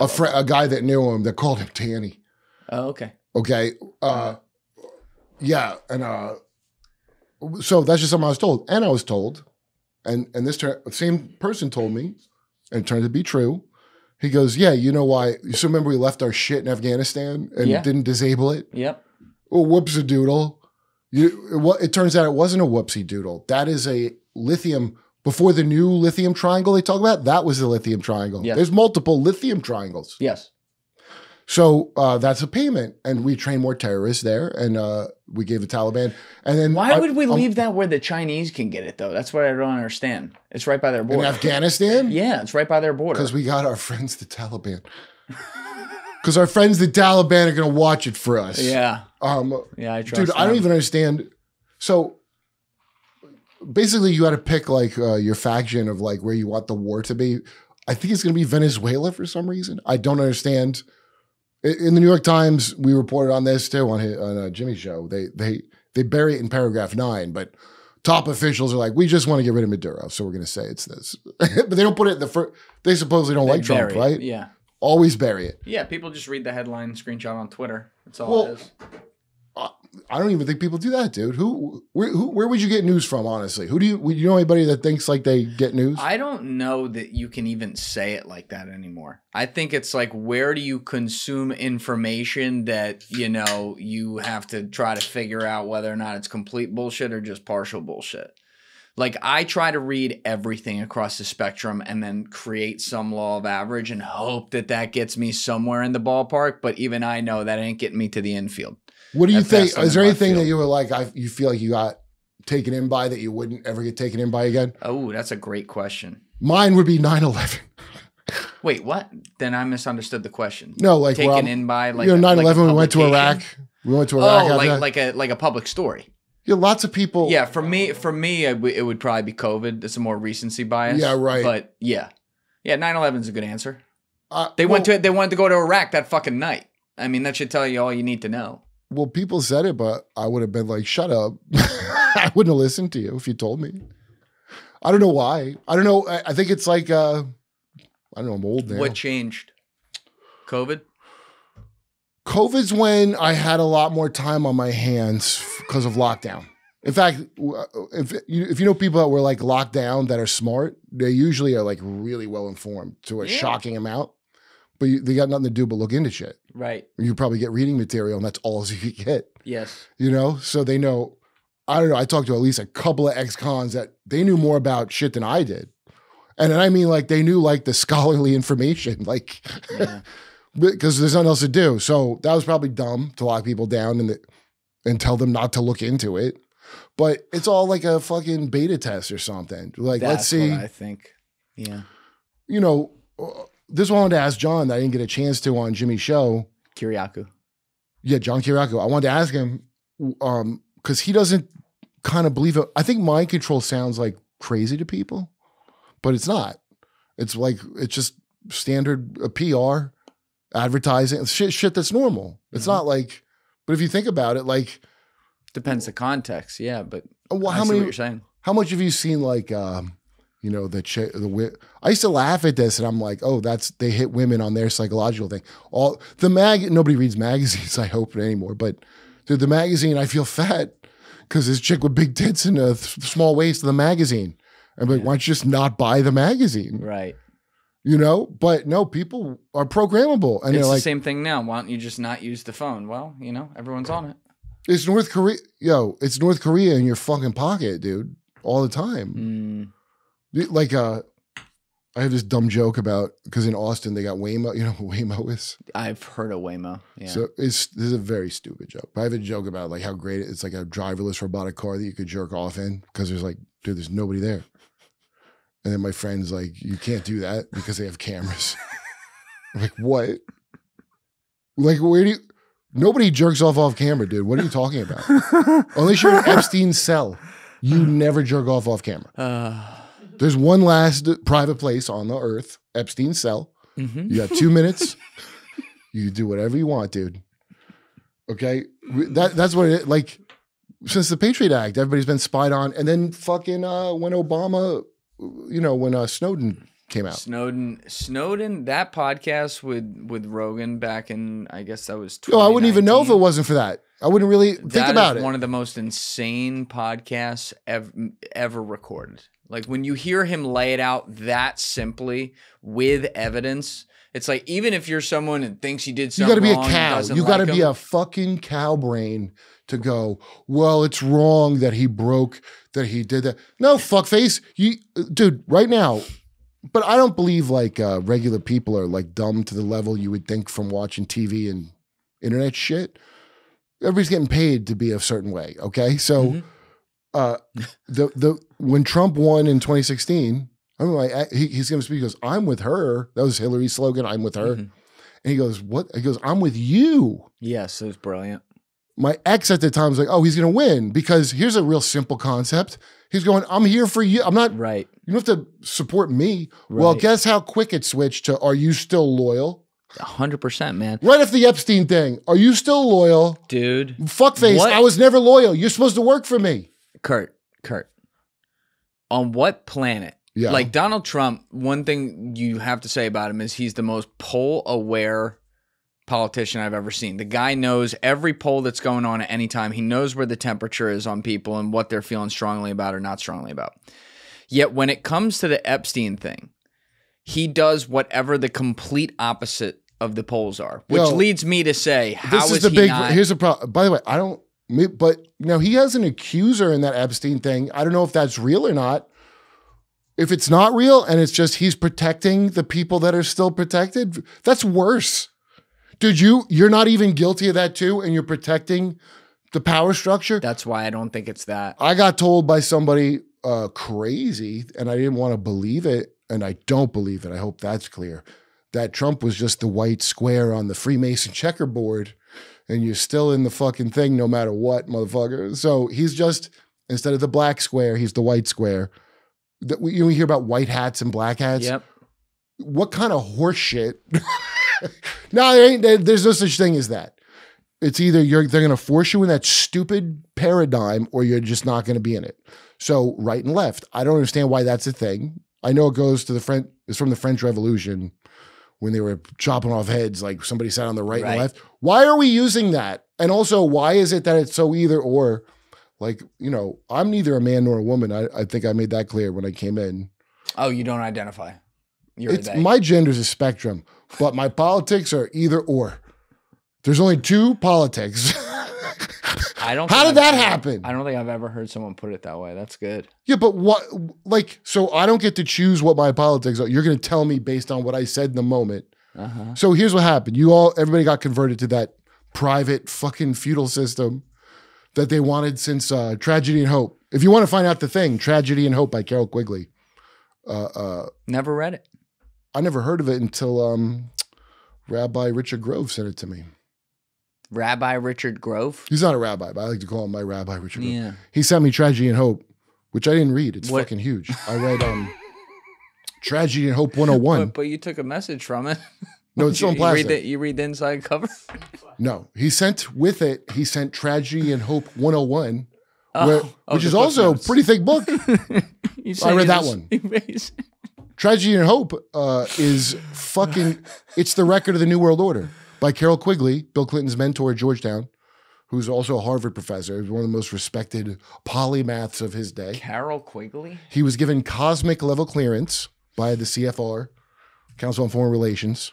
So the president... Cosmic level clearance? There's nothing about aliens in it or something. It's just a name. You say cosmic. It's above Q. There's Q clearance, and then there's cosmic clearance. Okay, so Carol Quigley, can we hit the Wikipedia, the CIA Wikipedia? See what they have to say about him? It's on the right side. Yeah. So he didn't know they didn't want him. Hold on one second. He was an American historian and theorist of the evolution of civilizations. That sounds deep. He is remembered for his teaching work as a professor at the School of Foreign Service at Georgetown and his seminal works, The Evolution, Civilizations, and Introduction to Historical Analysis and Tragedy and Hope, A History of the World of Our Time, in which he states that an Anglo-American banking elite have worked together for centuries to spread certain values globally. An Anglo-American.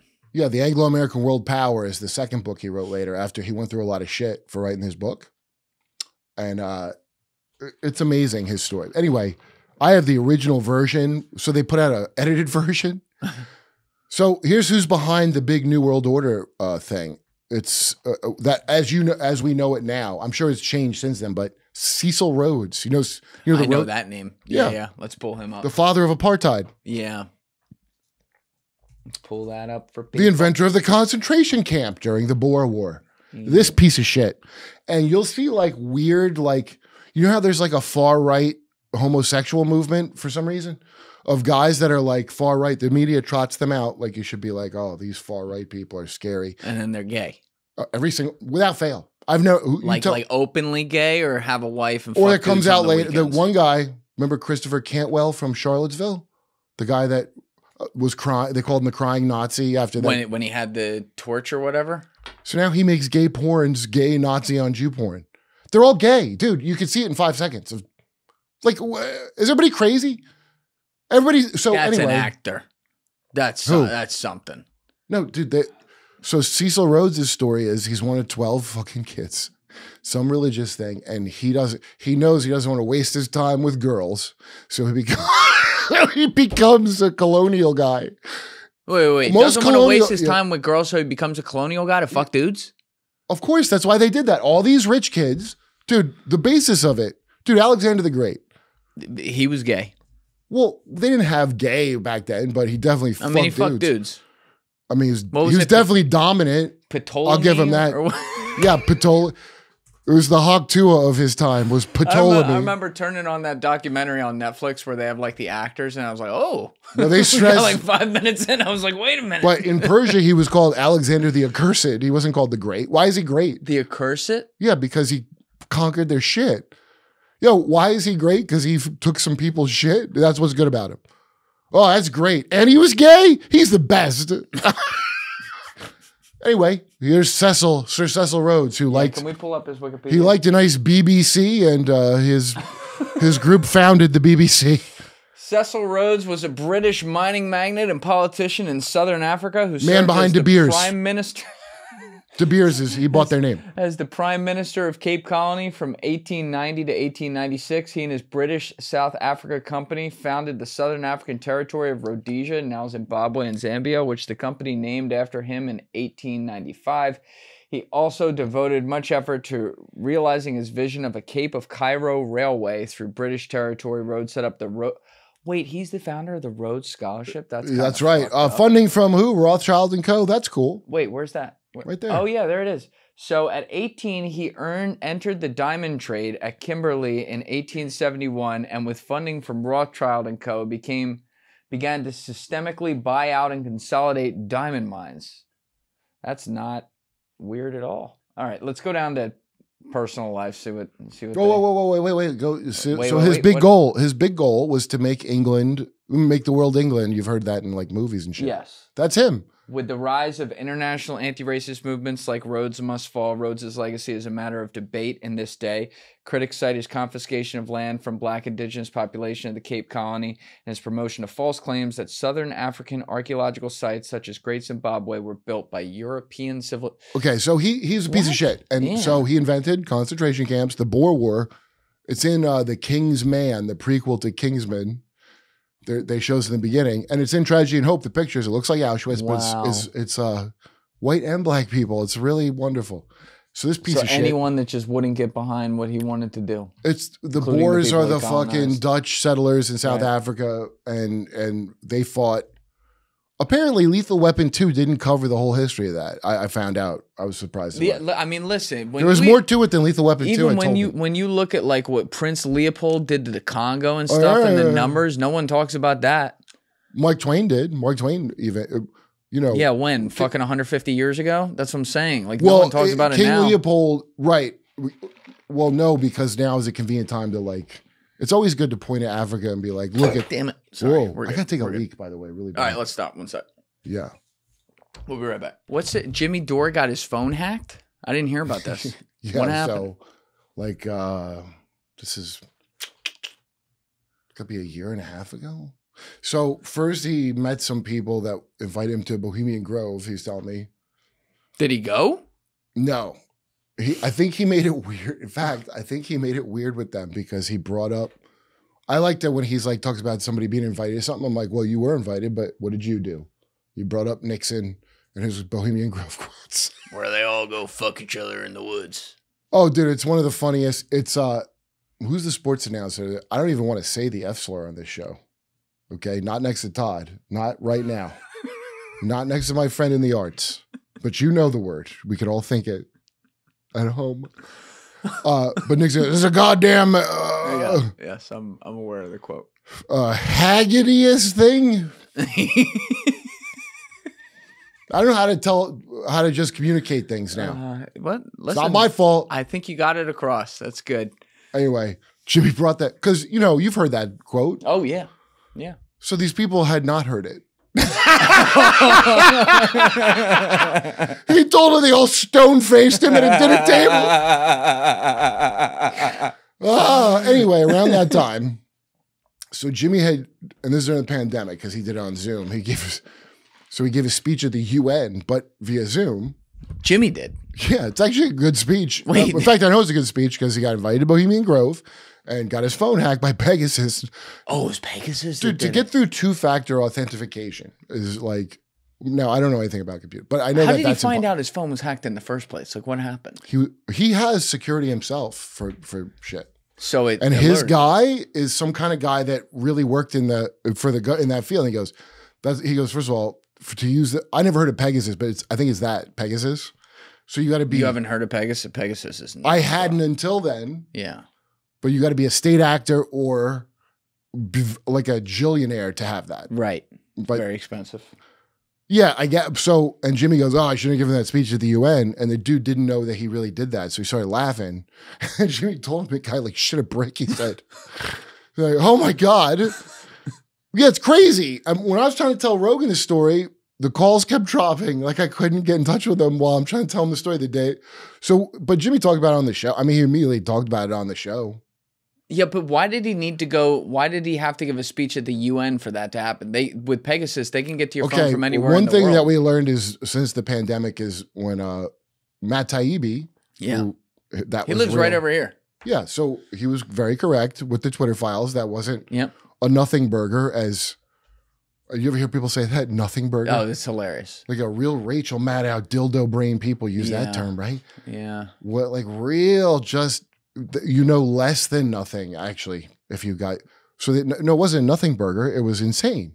It was insane. In fact, if you complain about Jimmy Kimmel later, that's back then they were censoring people without big followings. Oh, it was insane. Yeah. But so the thing is crazy. So how do you know a guy that like 26 people like this tweet? How would you even know to? Well, they're testing out AIs and they're trying to test out what goes viral, and they know. Like now they're gonna do it just like for. I guess your two sides are Israel, and then I don't know what the other fucking side is, but the new boss, same as the old boss, they're gonna censor certain phrases, even if you look it up on ChatGPT. And just ask about any kind of thing, it'll tell you like there's no evidence for that. It'll tell you not to worry about. Yeah. Then what do I give a shit about AI? Then is that gonna talk to me like? Yeah, we did that. Deef and I were in here doing a Patreon a few months ago, and we did it for Bezos. I have the video, and I can literally play this. There's no proof. No, hold on. That his rocket looks like a dick. Look at this. Look at this. So we were talking about Epstein. And then we were talking about Jeff Bezos with him. All right, so Deef and I just filmed a Patreon episode where we were reacting to the whole Epstein tweet yesterday that Elon sent out about Trump. And while we were recording it, there was like a connection to Jeff Bezos that came up. And so Bezos is a great way to say it. Look. And this is what it shows on Google AI. What? You are asking about a connection between Jeff Bezos and Jeffrey Epstein, information that relates private individuals to sensitive events is not available. Now watch. Interesting. Now, Deef, we just Googled it afterwards after we started talking about it. Google AI is like listening to us, and what does it say now? Full report on it.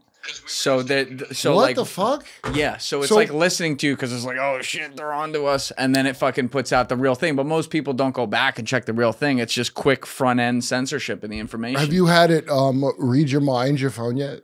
Oh yeah. So yeah. I didn't even. Okay, this never happened to me, but I have remote headphones. If you have like the cord ones, so how is it doing that? Because a lot of people have had that happen. They think of the thing and it pops up on their phone. Yeah. I've had the talking about something and it popped up. Yep. That's been around a while. Yes, that's been around a while. But a bunch of people like, I think, so you know about the mind reading headphones? You've ever seen that presentation? No. Okay, put it in mind reading headphones? WEF mind reading headphones. The World Economic Forum came out with these? Okay, this is from a long time ago, man. And that's the thing when I try to tell, I almost never get to my crazy ideas. Really? You don't? Because like this the shit that's normal Earth news. Nobody knows it. And also it's so crazy you think you're like, there's no way that you're telling me the truth. Okay. Here we go. Mind reading. Wait, but don't go from NBC. Fine. It's a thing on I know it was on YouTube, and there's a chick. What's her fucking name? Oh, is it Millie Niles? Here, let me put it in. You just edit out the looking for stuff parts. That's all right. People like watching you do that, Kurt. Oh, wait. This might be it. Brain transparency. I'm sorry. It's called brain. At the World Economic I brought this up on several things, okay? Right, and nobody seems to remember it or know about it. But I want just on the YouTube as well. Yeah. Sorry. Yeah, you make it big and wait, go into. I wonder if the World Economic Forum will copyright strike us for this. Dude. All right, let's play it. It's 30 minutes. Is there a specific spot? Get to the animation part. So there's the chick. All right, let's pause it. Oh, here it is. It's going to be right in the beginning. Oh yeah, right. All right, here we go. Yeah, it's right at the beginning. Okay. Excited. So first off, the video, it's going to make you full screen see the future and understand a wonderful future where we can use brainwaves to fight crime, be more productive, and find love. Fight crime, be more productive, and find love. And maybe find love. You can't believe how productive you've been. Your memo is finished, your inbox is under control, and you're feeling sharper than you have in a decade. Sensing your joy, your playlist shifts to your favorite song, sending chills up your spine as the music begins to play. You glance at the program running in the background on your computer screen and notice a now familiar sight that appears whenever you're overloaded with pleasure. Your starting decreasing in the temporal regions of your brain. You mentally move the cursor to the left and scroll through your brain data over the past few hours. You can see your stress levels rising as the deadline to finish your memo approached, causing a peak in your beta brainwave activity right before an alert popped up, telling you to take a brain break. But what's that unusual change in your brain activity when you're asleep? It started earlier in the month. You sent a text message to your doctor with a mental swipe of your cursor. Could you take a quick look at my brain data? Get the fuck out of here. Your mind starts to wander to the cartoons are killing me. Whom you know you shouldn't be daydreaming about, given the policy against intra-office romance. Oh my God. You can't help fantasizing just a little. But then you start to worry that your boss will notice your amorous feelings when she checks your brain activity. Shift your attention back to the present. My God. You breathe a sigh of relief when the email she sends you later that day which earns you another performance. Nice! Get your mind right.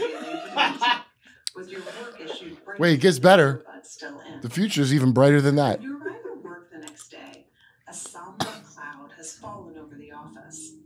Along with emails, text messages, and GPS location data, the government has subpoenaed employees' brainwave data from the past year. They have compelling evidence that one of your coworkers has committed massive wire fraud. Now, they're looking for his co-conspirators. You discover they are looking for synchronized brain activity with the worker and the people he has been working with. While you know you're innocent of any crime, you've been secretly working with him on a new startup venture. Shaking, you remove your earbuds. No, wait, watch when it comes back. The battle for your brain. Look at him giggling. Is it a future you're ready for? Uh-huh. Look, they all go, no. What the fuck? Dude, this is Davos. They go, no. I didn't hear him go, no. That sounded like an uh-huh. Everything in that video that you just saw is based on technology that is already here today. There you go. Press pause. Go back. Go back. Well, Obama had a threat. Yo, okay, make it small. And I want to just show you the date when this came out. So when I first saw this, when it first came on. Oh, my God. I think it's from like 2018, dude. When I first saw it, it was like 2 years ago. Yeah, so either way. Like Watchmen, when he goes like, I did my plan while you were talking. That's what it is. They did the plan while you. So Transformation of America. So Kathy O'Brien said this in her book, and that jag-off you had on. I'll send you the clip of the guy talking. He goes, and it isn't true. Are you sure, young fella? At the time, they were talking about doing this. Reagan was talking about it, and she said, both her and what's the other chick's name? Kathy, not Kathy. Kay Griggs. Watch the Kay Griggs shit. Her husband, Colonel Griggs, had some diary of all the foul shit they were doing. And Kay Griggs sums up best. She goes, I thought they were all like Christian men running them, but they're all like German existentialists. German existentialists? That's what she called the people who rule everything, German existentialists, which I think is the best way to put it. The worst thing that you could ever hope to have in charge of you is German existentialists. Just think they're going to shit on you. I mean, I don't even have to tell you. It's anyway, like some Operation Paperclip type shit. Everyone says this. Their tech of the government is like 60 years ahead of what you get. Okay, conservative estimate. We talked about that in here. That thing about moving your cursor with your mind in that video. They already have it. Dude, when I was selling computers in the 90s, they were talking about already having that. It just didn't come out. Yeah, Annie Jacobson wrote in her book about DARPA that they were trying to fucking telepathically talk with dolphins in like 1991. Yeah, well, they were giving them hand jobs, as a matter of fact. Well, that too, apparently. Dude, that fucking dolphin house creep. Yo, watch J.R. Sweet talk about it. There's this MormonMonarch.org. I would tell you to go read that guy's. MormonMonarch.org. That story is wild. But what kind of website is this? It's a guy who was in a good Mormon boy that got put in Monarch. And it's all about his experience. And I've seen him interviewed a couple times. J.R. Sweet. I want to get his book. Now, the only thing the website is dedicated to the defragmentation of information regarding the CIA's illegal, unethical, and unconstitutional top-secret MKUltra trauma-based mind control program through the words of a man who was born into it, lived through it, remembered to remember it, and is still alive to tell you about that. Yeah. A nation which supports slavery is not secure.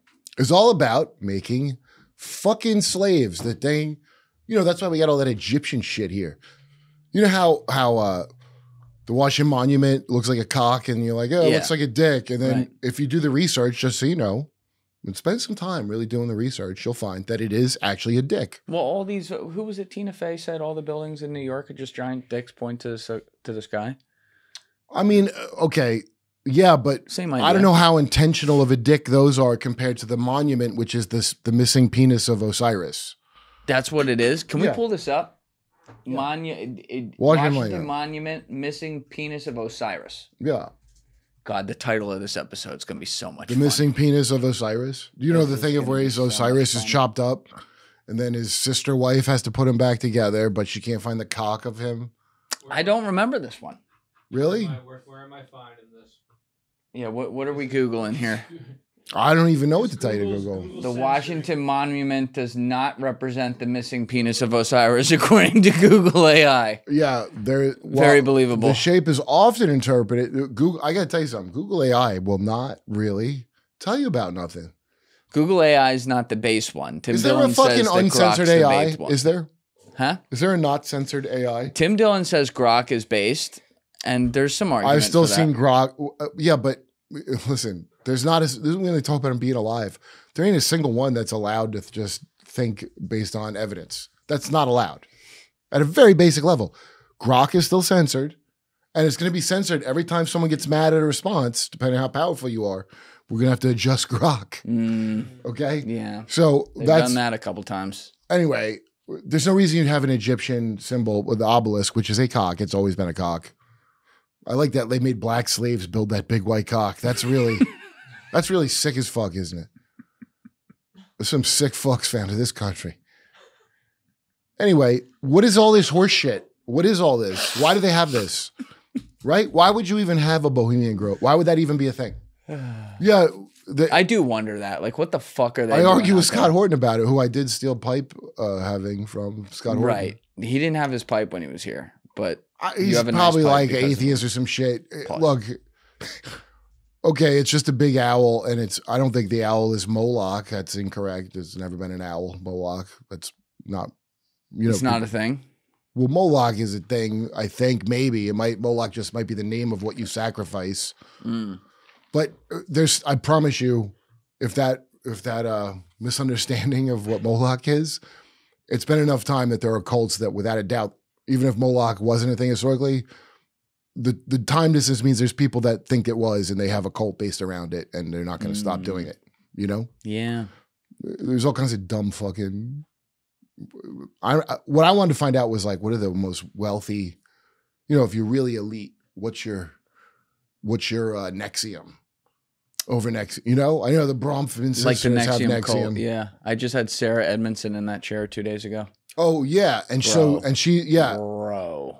So, and you know how his thing is set up, right? The guy from NXIVM, much like Cecil Rhodes, his idea was circles within circles. Yes. And so he based it on the Bavarian Illuminati, the Freemasons, and the Jesuit order. And so then it was called Milner's Kindergarten from Lord Milner, but it's all about England converting to soft power and getting all their colonies back. Because it's really not even about England. It's about being from, like, the right royal fucking blood. That's what it's really about. So that guy Ranieri was such a sick fuck, man. I mean, he's an amateur compared to your government, dude. He's a fucking amateur. Yo, Monarch's real. They said it. They said the name of the program is real. Go look into what's involved in that. It's nuts. And it's crazy they released the name of it. Why? What are you going to do? Nothing. You don't even know what I didn't know it was fucking.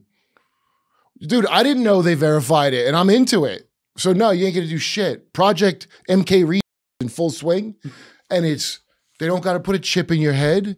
Like, they don't have to do that. Yeah. They have that for a long time. They're not going to break it out for you. They could broadcast it to you, and most people already trained fucking dolphin chimps to look at what they're supposed to. But I went to Taylor Swift. I paid $2,000 for tickets for me and my daughter, so we can live out my Gilmore Girls shit. And I can't remember none of it, and I'm just going to move on and not worry about that. Well, we have the last example. The last example is the ultimate proof of it, because literally, 4 or 5 months ago, Elon sends out a tweet about the president of the United States being in the fucking Epstein files. We know he is. Is he in there for something that he... Right. Epstein met a lot of people. That news was gone in a week. Like, it is crazy to me that people have just decided to accept the narrative that, like, nothing to see here. He trafficked to no one. He didn't work for any intelligence agency. And Doge didn't work out. Bro. By the way, we're cool with Doge. So let me get this straight. I love that people are like, oh, you failed, Elon. So you think it's on Elon? Do you think it's on Pam Bondi that Epstein bullshit they're doing? Do you think Pam Bondi? No, I don't. Yeah, like, is everybody dumb as shit? Well, what you learn from Tragedy and Hope is the president ain't in charge at the end of the day. Who does he say was in charge? I don't know, but there's 8 classifications above his level. 8 classifications. He had the number. Who's the name of the author again? Well, that might be separate from but I'm so because he was given cosmic level clearance, that's how he was allowed to go to the archive. Remember Douglas Murray, like, you haven't been to the archive. Never been. You haven't never been. Yeah, well, Carol Quigley has been to the archive, and he wrote the book on it, and a lot of people were in. Like, his publisher told him nobody bought it, but actually, no, lots of people bought it. People were more literate back then too. Yeah. And it's all the history of public schooling. You know how you have kindergarten, that Austrian thing? Austrian School of Economics stuff? No, it's I forget the name of the emperor, but the guy that figured out, I think he's the guy that collected giants. You know, there's an Austrian emperor who had a giant fetish, so all his... No. Yeah, well, what's his name? Austrian emperor with giant fetish. Yeah. It's clearly... I hope no one's looking at our search history today. I gotta start using private tabs. Yeah. Yeah. VPN the whole time, do a probably. VPN. Send it to Tel Aviv. All right. So there is no known Austrian emperor. Yeah, dude. Listen, Franz. Oh, it might be Franz Joseph. He had a personal guard of guys over 6 feet tall to 7 feet tall. I mean, so giants figuratively to him. Got it. Okay. You can't not say like literal. The way I'm saying giants. it is not going to go into an AI. Right. The AI is trained to disregard. The guy had a fetish for larger dudes. I think it's the same emperor, but anyway, it's called the Prussian model. Okay. And it's how we got kindergarten. So basically, 70% of the soldiers were missing on purpose in war. You know how they had like a 30 years war and a fucking, European wars. And yeah, but people don't want to kill each other generally. Yeah. So they learned that people were missing on purpose 70% of the time. So that's not good if you got to fight wars forever. Yeah, it's not great. So really getting you away from your mommy is the thing we need. So 6 is too late. Because you got some brainwave. You can't discern reality until a certain age as a kid. Yeah. That's why you have a mom and a dad. So they pattern your right and left brain for you, right? Yeah. So the first thing is to make sure you don't have both of those. So you live in one half of your brain. Mm-hmm. And then the subconscious, that's like a kid they're raising in your head. So they want to get their dick in that real early. So that's what he did. And all it is getting you away from your mom at a certain age. So the state has a foot in the door. In case we need you to kill people for us, which we will. You understand? That's I get it. That's very dark. Well, it was a miracle of the time, and people from India and America and all these people went to learn this miracle, the Prussian miracle it was called. And then Carnegie and Rockefeller took his idea and they molded it to what they wanted to factory workers. And that's what that memo's from. So John Taylor Gatto's the guy that wrote Against School. And this is what I learned from Rabbi Richard Grove. And you find the interviews are real good. John Taylor Gatto, it's all about, because Americans were like shooting at, it's like moonshiners or something, but they didn't want their kids going to the state school. And this all is Woodrow Wilson. And it's all when England got the America back in the fold. And that's when we went to World War I. We used to hate England, remember? Yeah. We liked France better. Isn't it weird? Like France became the one we hate. War brings people together. Well, first you got to take control of the president, Woodrow Wilson, and drag them into World War I. How did they take control of him? The guy behind his election. Yeah. He's in the book. I can't remember his name, but he actually wrote a fictional novel about doing just that. like blackmailing him? I don't know what the fuck it was. He basically, like, if you're the president, you're not going to be looking at shit like how I would, a guy with a lot of time on his hands. You got people you got to trust that tell you what it is. Right. I think about that all the time. It's like the number of things that come on that desk every day. It's Look, middlemen, this is why the thing's collapsing, because people are like lying their way up the pyramid. And so not just lying down at you. Yeah. There's ambitious people that are lying to their superiors. That's right. So it can't sustain. That's right. Is it Edward? Might be that guy. Edward M. House. Yeah. Okay, let's pull that Wikipedia up. It's in that fucking movie, The King's Man. Edward Mandell House was an American diplomat and an advisor to President Woodrow Wilson. He was known as Colonel House, although his title was honorary and he had performed no military service. He was a highly influential backroom politician in Texas before becoming a key supporter of the presidential bid of Wilson in 1912 by managing his campaign beginning in July 1911. Having a self-effacing manner, he did not hold office, but was an executive agent, Wilson's chief advisor on European politics and diplomacy. Here it is. During World War I, he became a government official as one of the 5 American commissioners to the Paris Peace Conference of 1919. In 1919, Wilson broke with House and many other top advisors, believing they had deceived him at Paris. Despite his influence, House remained a controversial figure, criticized for operating behind the scenes without accountability, for his role in a flawed post-war settlement, and for promoting a technocratic, anti-democratic vision of governance. So this scheme, by the way, H.G. Wells is in on it. H.G. Wells is in on it? Yeah, so wait, Things to Come. If you go on YouTube, the movie's up. It's his 1938 techno-fascist fucking future movie by H.G. Wells. Yeah, it was from H.G. Wells. But he was in on it with this guy? Well, it's all part of the same thing. They're part of the Cecil Rhodes round. All it is Cecil Rhodes' idea of how England should extend everywhere. So soft power would be culture shit, like the Beatles. Right. Remember the British invasion kind of shit? Yeah. So are these psyops? Like, yes, all the things that you like are psyops. All of them? Well, what do you think a psyop is? Let's say the Beatles. All of them, though. Let's say the Beatles were entirely their own steam doing it. They were. That's a psyop, even if it's on their behalf. A psyop is merely marketing the thing that's a regular thing that you would do normally if you were a band or anything. You would do PR and marketing. But a psyop implies that it wouldn't naturally be able to do it itself without having a push for psychological reasons from the government to try to manipulate society. Listen, you see the videos of chicks going when they see the Beatles. Okay. Do you think the government, if they're not at the base of it from the beginning, do you think they wouldn't study that effect?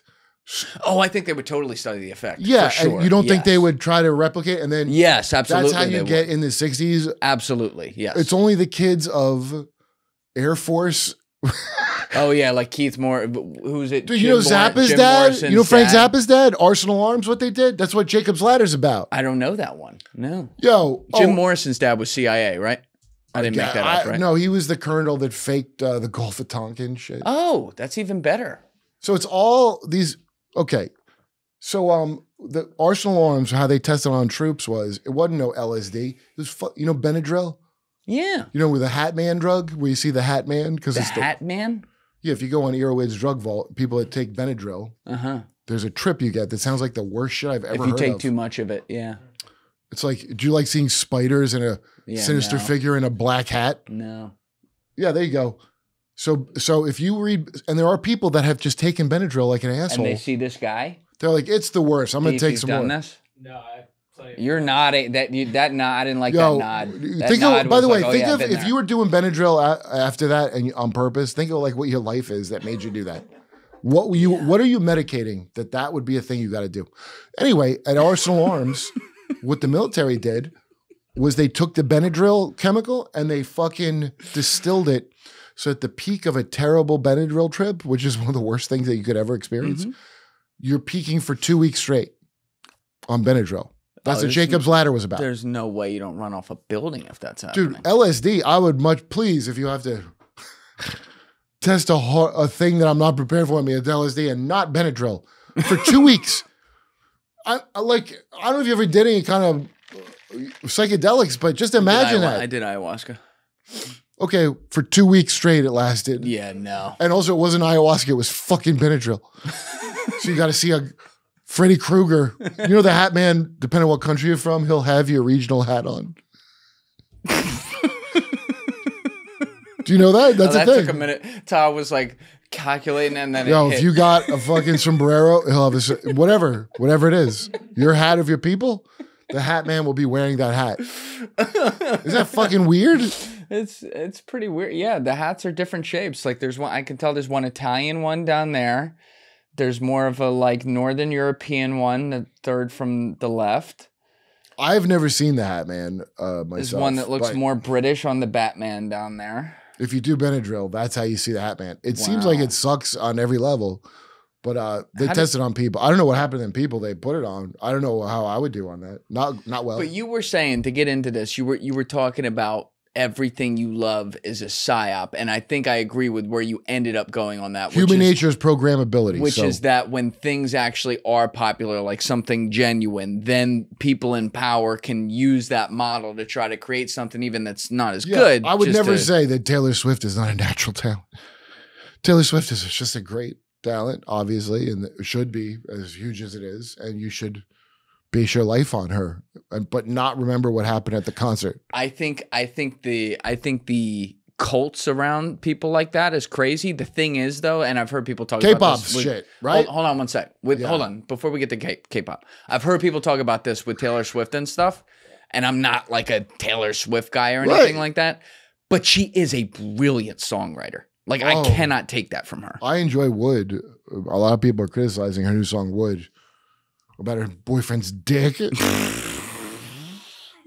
I haven't heard it, but I imagine it's like his dick is good like wood. That's where I would take it myself. It's fucking amazing. And also, I don't know who's listening to Taylor Swift. Is it like, I mean, it's what age of woman is listening to her? It's a lot of teenage girls, and now now there's some that have grown up with her. So you're talking late Gen Z, young or old enough for a gay following. So it's got to be What do you mean she's not young or old enough for a gay following? She's like She was like peak like gay following season. She was? Yeah, she came up in like 07, 06, 07.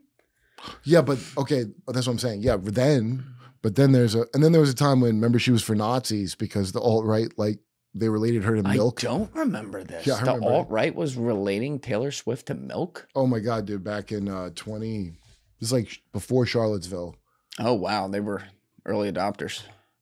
Yeah, well, do you see what you do? You get like a Taylor Swift. Oh yeah, there you go. Icon. Nobody remembers this? Oh my God. Do you notice that life is like a Taylor Swift concert? You don't remember a lot of it? That's what I noticed.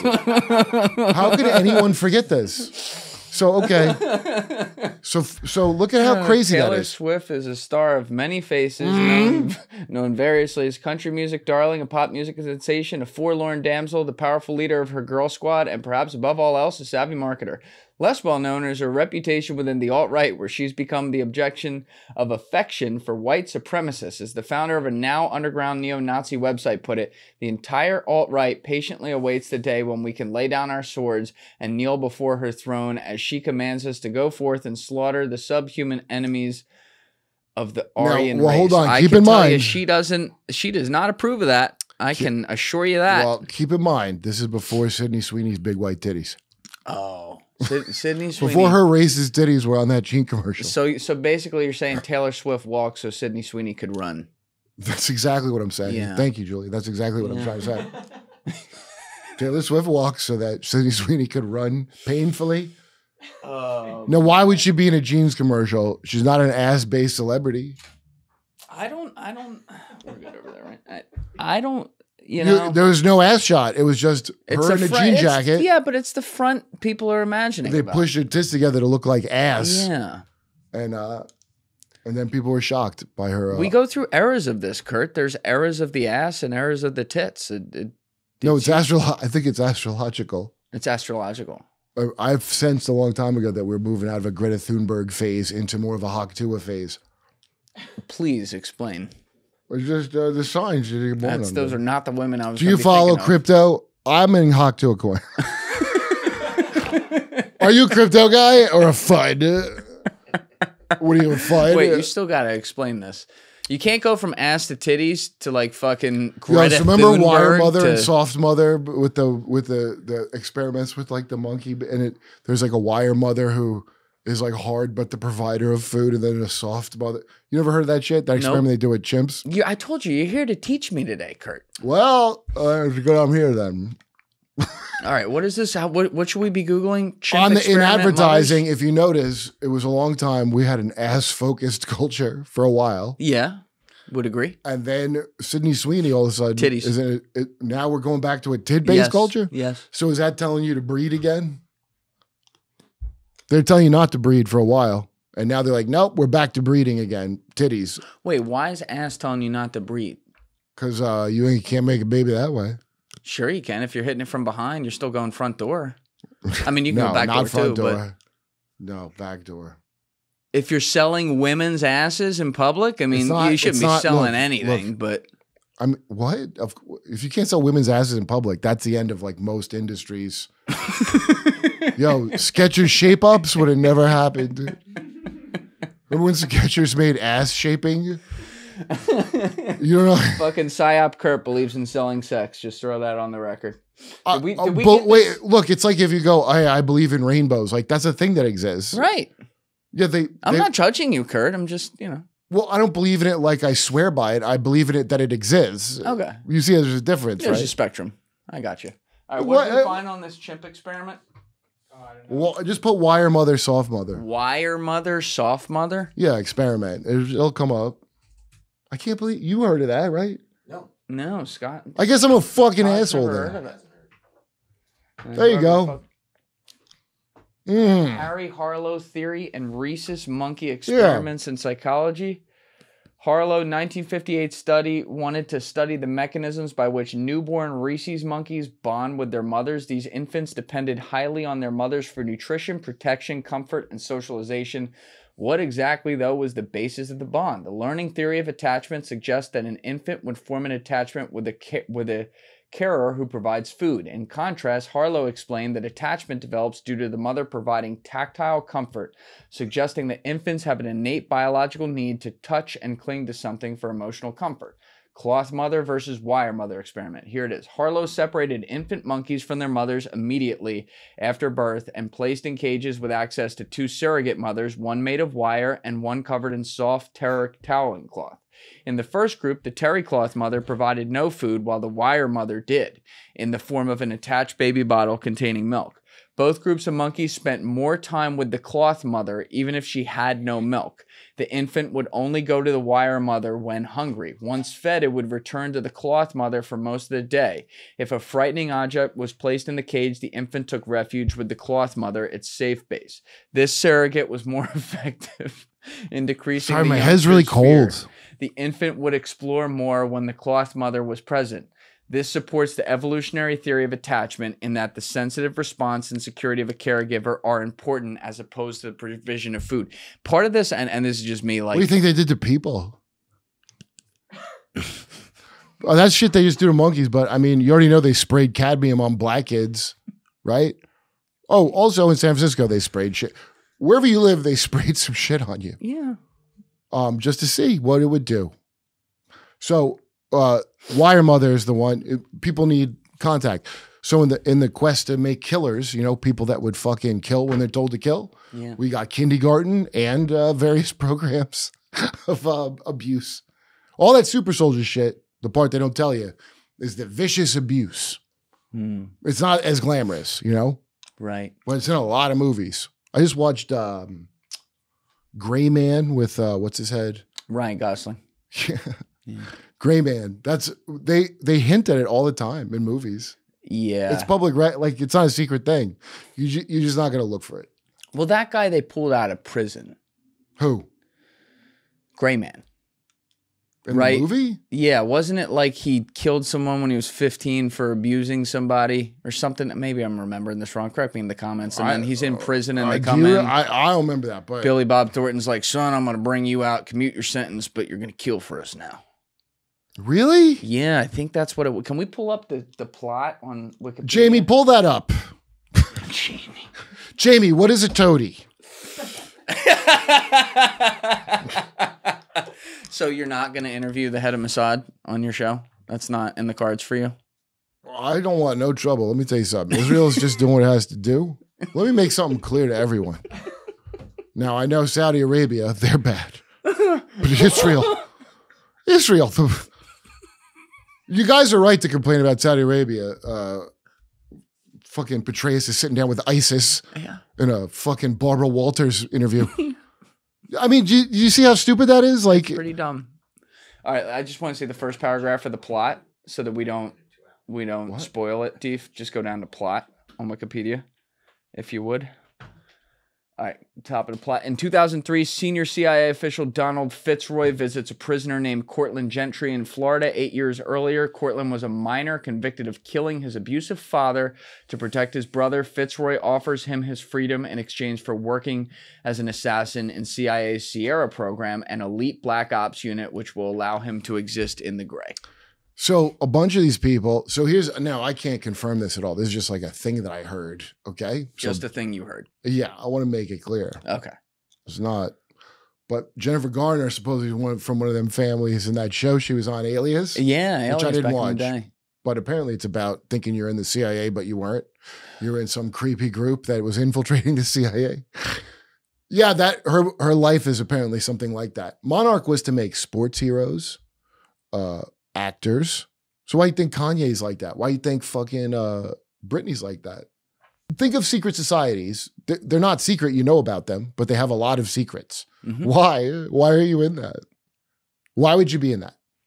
Like, why would you be in a frat? I don't know. My guess would be they want to feel like they're a part of some sort of secret, elite, pun intended, secret elite organization that has information that everyone else doesn't and feel special about it and get connections and money and power. Like, I don't know if it's like more complicated. Did you go, okay.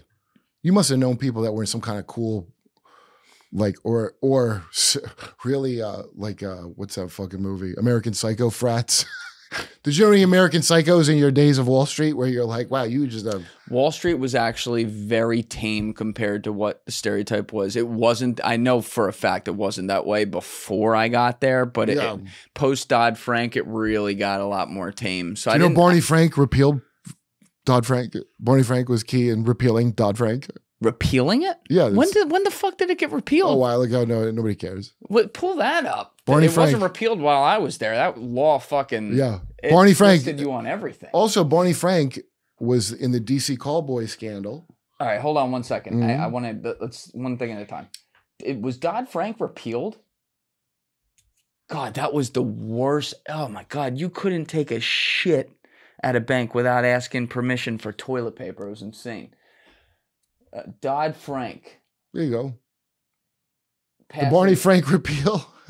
All right, the Barney Frank. Where does it say? Barney Frank and the collapse of Signature Bank. Can you pull up? Did you just Google was Dodd-Frank? You know what bank has never collapsed? No, not Barney Frank. Just Google was Dodd-Frank repealed. Let's do that. Perfect. Okay. So, no, the Dodd-Frank Act was not repealed, though key provisions were rolled back. Okay, it's the same as repealed. You rolled back the part that's important. That's but that's why while I was still there, and I can tell you, because part of this, and this may not be directly what it's referring to, but there was a Department of Labor law that came out towards the end of Obama's presidency that kind of built on top of this. And Trump rolled a lot of that stuff back, but banks self-regulated in many cases and kept a lot of those provisions because they assumed, I think, that they were going to come back. And the legal departments were like, well, it's not worth the risk. So the damage was done.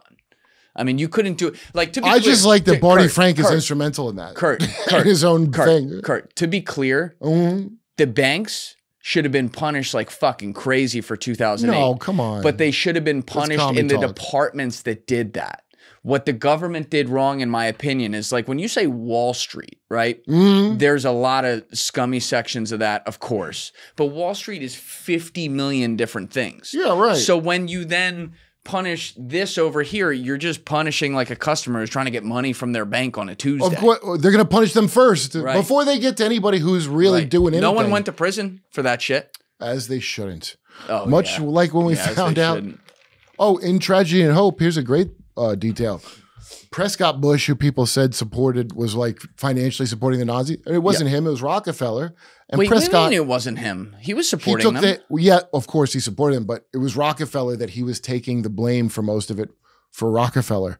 And don't worry, it was fine. He ended up being fine. But guys, don't worry about him. He's okay. All right, now what were you saying about Barney Frank? I was cutting you off there. So the Callboy scandal. Yeah, what was this? 80s. So potential spam. Is that the Israelis? Hello? Maybe they've seen the error of their ways and they want to start paying me some sweet Hasbro. I want some of that Hasbro money. I'll say whatever you want. 7,000 in post. Those kids brought it on themselves. That's so dark. I don't want to go to Riyadh. I'll stay right here and say anything you motherfuckers want. Oh my God. All right. Callboy scandal. So, so of course, during the George H.W. term, or laying the rain, there's tons of gay scandals because everybody's fucking gay. For some reason, George H.W. Bush was gay? I wouldn't call it gay. I believe what's in that book, in Transformation America, which is it's just got to be young. He's just what? I think he was a dirty piece. I think he was every awful thing you could imagine is what I think about that fucker. H.W. Bush. Here's the things we just know. Okay. The crack epidemic was him. Yeah. Okay, so after you know that we have that because of him. Oh, also, his grandpa took the hit of supporting Nazis, who also supported Nazis, but took the hit for Rockefeller of supporting the Nazis. And what's the Smedley Butler thing where they tried to overthrow, they wanted to put in a fascist government? That's Prescott. Yep. Oh, it's okay. That was what, 1937, 1939? But luckily, two generations of his family were the president. Is everybody crazy that they don't understand how crazy? Like, also Skull and Bones, that's what Illuminati really is. It is? Well, what I call it is it's like Sirach, like it's bigger in the 70s. Yeah, like it's a brand in decline, so it's more for black people now. What? I don't even know what it's Jay-Z's Ciroc. You understand? Jay-Z's Ciroc? What does I had like that wasn't a left turn. That was like you went from a car to a fucking You know helicopter. about Ciroc? Yes, I know about Ciroc. It's a brand in decline. Diddy goes, let me Of course it is. It was owned by Diddy. No, he didn't own it. You thought he owned it? Diageo owns it. The people that own Guinness and all the liquor. But he was the key promoter for it. Right. He had some ownership. But the appearance was that he owned it. But no, he didn't own it. Like 50, I think, owns his shit. I don't think Diddy did. I know he didn't. Diageo is British. It's not Italian. It's what now? But what does that have to do with Skull and Bones and Illuminati? These are brands. So just think of brands. So Skull and Bones. Jay-Z, if you recall, and people that used to work for him say this. They're not saying like deep occult things. They're just going, no, he definitely played into that. He goes, put Illuminati shit. Because I want people to think I'm an Illuminati. That's his brand was doing that. So sure, that would make sense. Yeah. Okay, so this is what I'm talking about. Shit that's like a normal thing. That's a form of programming. Sure. So that's what I mean. He took the brand Illuminati, which was like really a 70s thing, and is a George H.W. Bush thing. That's not that cool. That's what those fuckers are. That's what Skull and Bones is. Okay? There's lots of groups. It's not just one fucking group. And I'll bet you there's 2 or 3 groups called Illuminati that don't know. You know what I mean? Like that don't the names don't mean anything. And you learn in Tragedy and Hope, that's what he said. He goes, you're just trying to get into fraternal groups like a virus, and then you take them over. Okay? That's the whole plan. And so people that are cool, so think of the Hells Angels. If I got a filthy few patch, that the Hells Angels will say he stayed late at a party. You've heard this over and over. That means you stayed latest at a party, but the feds go, no, that means that you killed someone for the club. That's how all the clubs work.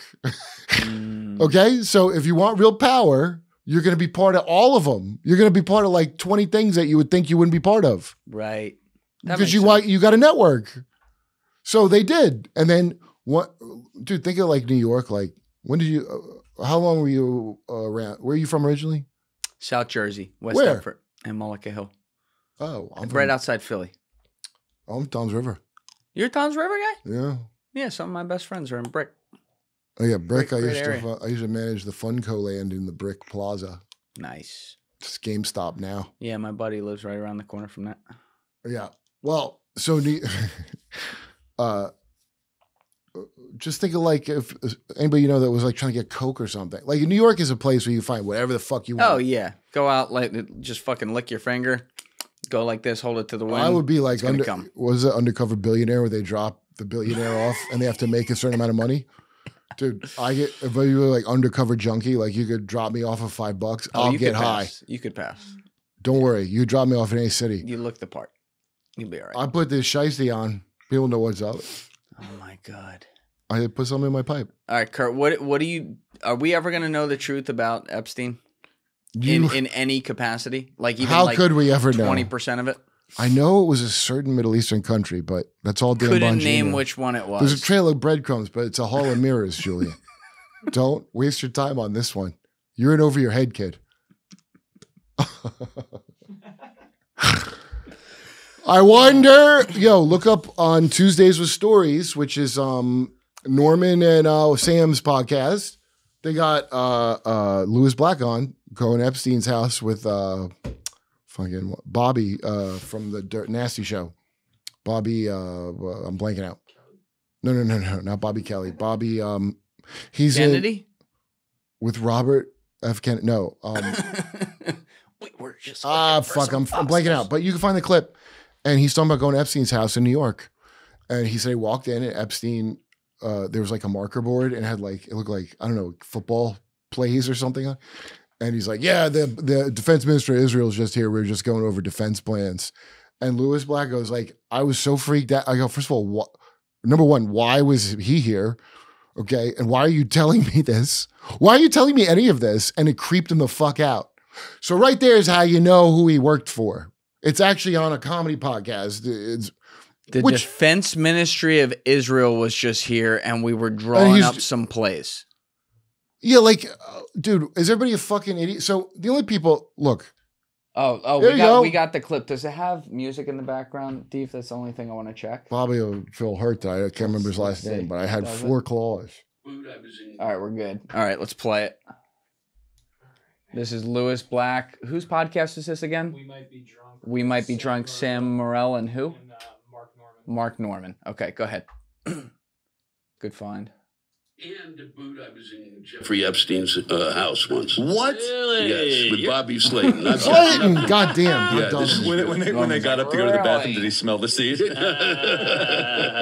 How was Jeffrey Epstein's house? Unbelievable. I mean, but what was the occasion? Bobby Slayton, I, Woody Allen, and Sun Yi. Oh my God! It was like a Mad Libs. Exactly. Holy moly! It is. That's a very good one. There was Dick Cavett. Wow. And I can't think of his name. I can see him. How do you get invited to Epstein? Slayton called me up and said, he really likes comics. But Bobby goes, he's got really unbelievable wine. We're going to drink really great. I said, okay. It so was funny to go to Epstein's place for wine. Yeah. So it was. How old is bottles? 16 years? The capper of the evening is at the very end, David Blaine shows up. Whoa. Oh, yeah. Can you make these charges disappear? Is there a clip of him talking This is not the right clip, but defense it's on this episode. Lewis Black, Epstein, Israeli. I mean, it is. Let's just be honest here. Jokes aside, it is so obvious, who he worked for, and the fact that people then are like, "Oh, we just can't talk." Like, what the fuck, dude? I think you should watch your fucking mouth, and maybe we just buried Charlie Kirk, and I think you shouldn't be throwing out crazy conspiracies right now. I think it's really tasteless, especially Charlie Kirk and the miracle bone in his neck that stopped a 30-yard 6. Then that's the official story. By the way, the official story. I'll see you in Valhalla, brother. Hey, what did the Hindu say to the dead Christian? See you in Valhalla. In front don't get it? Me neither. I don't get it neither. In front of the Mormon. In front of the fucking Mormon. Is that fucking crazy? Oh, so the Zorro Ranch. This is why I want to get I want to get Aaron on my show on the Derp with Kirk. Oh, Aaron Smith Levin? Because, dude, has everybody? You want me to hook it up? Yeah, I message. So any comments I make are all on YouTube videos now. I try to never do Twitter. Oh, good for you. Yeah, I noticed you don't tweet a lot now. Yeah, I was looking at that. Sometimes I do.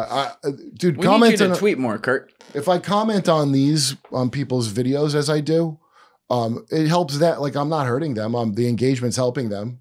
Do you know what I mean? It's a more positive thing because I'll watch something and be like, "What the fuck are you fucking talking about?" Right. But not Aaron. I like that guy, Aaron. But anyway. Have they figured out that that's a CIA cutout yet? Scientology? Why do you think the stars were in it? I would buy that. I mean, I don't know whether that's true or false. I would totally, if someone could show me evidence on that, I would totally buy it. Well, I mean, look at what they do to the IRS. What the fuck? So you think if you ever infiltrated the IRS with your little group, do you think the government, and you did it successfully? Yeah. Do you think the government would ever leave you alone after you pulled off something like that? No. And also, first of all, not only being impressed with that you pulled that off. Well, we're going to learn how to do that from you, and we're going to whatever. And so, if you watch David Miscavige, who's a bad, of course he's the bad guy. But what's his origin story? He was raised in it as a kid, and he was a rising star. Yep. In science, what? What the fuck are you talking about? Him. Have you ever heard of a thing like that where a child is a rising star? So he's probably a chosen one too, that little fucker. He's probably one of them chosen ones. That's what Monarch was. They told him they were chosen ones. Chosen. And after we get the fucking thing installed, you're going to be ruling over. It's very much like ancient Egypt, where you got a corrupt priest class and a pharaoh dressed up like a fucking idiot that they inbred for generations, right? Mm-hmm. They inbred them for the trait of dissociation. That's why they did it? They knew about that? Dude, it's like Dune. In Dune, remember when Paul Atreides puts his hands in the box? Right. On J.R. Sweet's fucking blog, he wrote about it. When on his birthday, or I don't know whose birthday it was, they had a ventriloquist show up who was part of the program. Okay. And then afterwards, they played a game called What's in the Box. So, like 7? Yeah. Yeah. What's in the box? Okay. Yeah, a lot like 7, actually. Yeah. But more like Dune, where she had to put his hand in the box and not react to the paint. So him and his brothers and sisters each went in and looked in the box, and there's a real severed human hand in the box. Okay? So his brothers and sisters mostly screamed because they saw a human hand, but him and his other brother, he said, dissociated. They're like, this is not happening. It's all that is like, this is not happening. You just go somewhere else. Like, you've been really bored and you went somewhere else. The biggest gift of a power you could ever get genetically is to, like, when really bad shit happens, you leave your I worked in TV a long time. I heard this saying over and over from people. If something cringy happened, they go, I left my body. I bet they did, dude. I bet you did. I blacked out up there. Freeze or what is it? Flight or fight or whatever the fuck. They've studied those. And that's what all that Nazi science that we got, those paperclip Nazis over here. That's what it was. Well, a lot of great shit. Oh my God, we got a lot of useful shit from those Nazis. Yeah. And, That's NASA. why they did it. Yo, the first head of NASA. Deal with the devil. What the fuck Werner is the guy's von name? Braun. No, it's not. It's Debus, D-E-B-U-S. Colonel Colonel Debus. NASA don't like to talk about it because he has one of them dueling scars that what's her name brings up. Annie Jacobson. Yeah. Debus, NASA. Scars right here. D-E-B-U-S. Because they would fight. David. Wait, where's the? You got to put NASA, I think. I don't know if it's Colonel. Actually, I might just. Yeah. Oh, Dr. Kurt Davis. Oh, yeah, I've heard her talk about Look at his fucking face, dude. He's got the fucking... Yep, there it is, right on the bottom. So there's your first... And that's the boss. Kurt Davis was the first director of NASA's John F. Kennedy Space Center in Florida from July 1962 until November 1974. He was born in Frankfurt, Germany, earned his advanced... Let's see where this bio goes. Earned his advanced degrees in mechanical engineering, electrical engineering at the Technical University of Darmstadt. In 1939, he obtained his engineering doctorate with a thesis on surge voltages and was appointed leading engineer and assistant professor at the university. From 1939 to 1943, Debus served as a chief instructor in the Department of Theoretical Electrical Engineering on high tension and measuring techniques at the university. I'll bet he was just at the university. Debus was studying at the university when Adolf Hitler became the German chancellor in 1933. From 33 to 36, Debus was a member of the SA, the paramilitary group associated with the Nazi Party during its rise to power in Germany. In 1939, the head of that guy was like also gay, and I think Hitler killed him for it. Okay, you got to understand. Hold on. In early 1939, he applied to the SS. Debus's official membership in the Nazi Party is difficult to determine with available evidence. Oh, I bet it's very difficult to determine. Just look at his fucking face. Look at his fucking face. Available archival records indicate that he never joined the Nazi Party, and therefore his SS membership remained in the applicant status. I hope you're capturing my jerk-off motion I'm making. I hope this motion is picking up.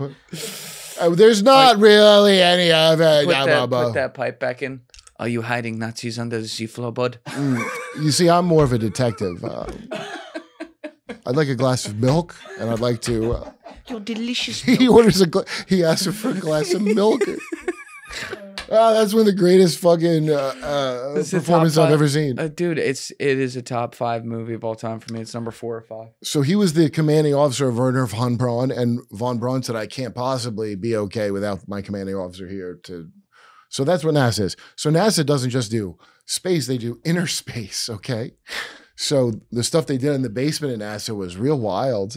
And that's where, and these are just continuations and not, but this shit's way older than Nazis. The thing that J.R. Sweet describes of the what's in the box, where that's Paul Atreides has to dissociate, right? He's in the box, his hand's being hurt. If he makes any emotional reaction, he'll be killed.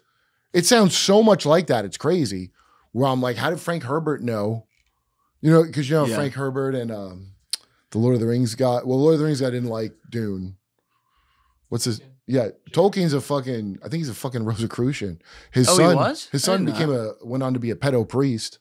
Oh, Christopher Tolkien. That's awesome. Maybe not Christopher. I don't know which son. Why are all the people who do really cool shit? Because the ultimate secret of the 33rd degree. Oh, you're going Mason on me now. All of them. Just like the Blackstone I'm just going to tell shooter. you. You don't have to never join a mystery school. I'll tell you their secret. The ultimate. Ready for this? Yeah, tell me.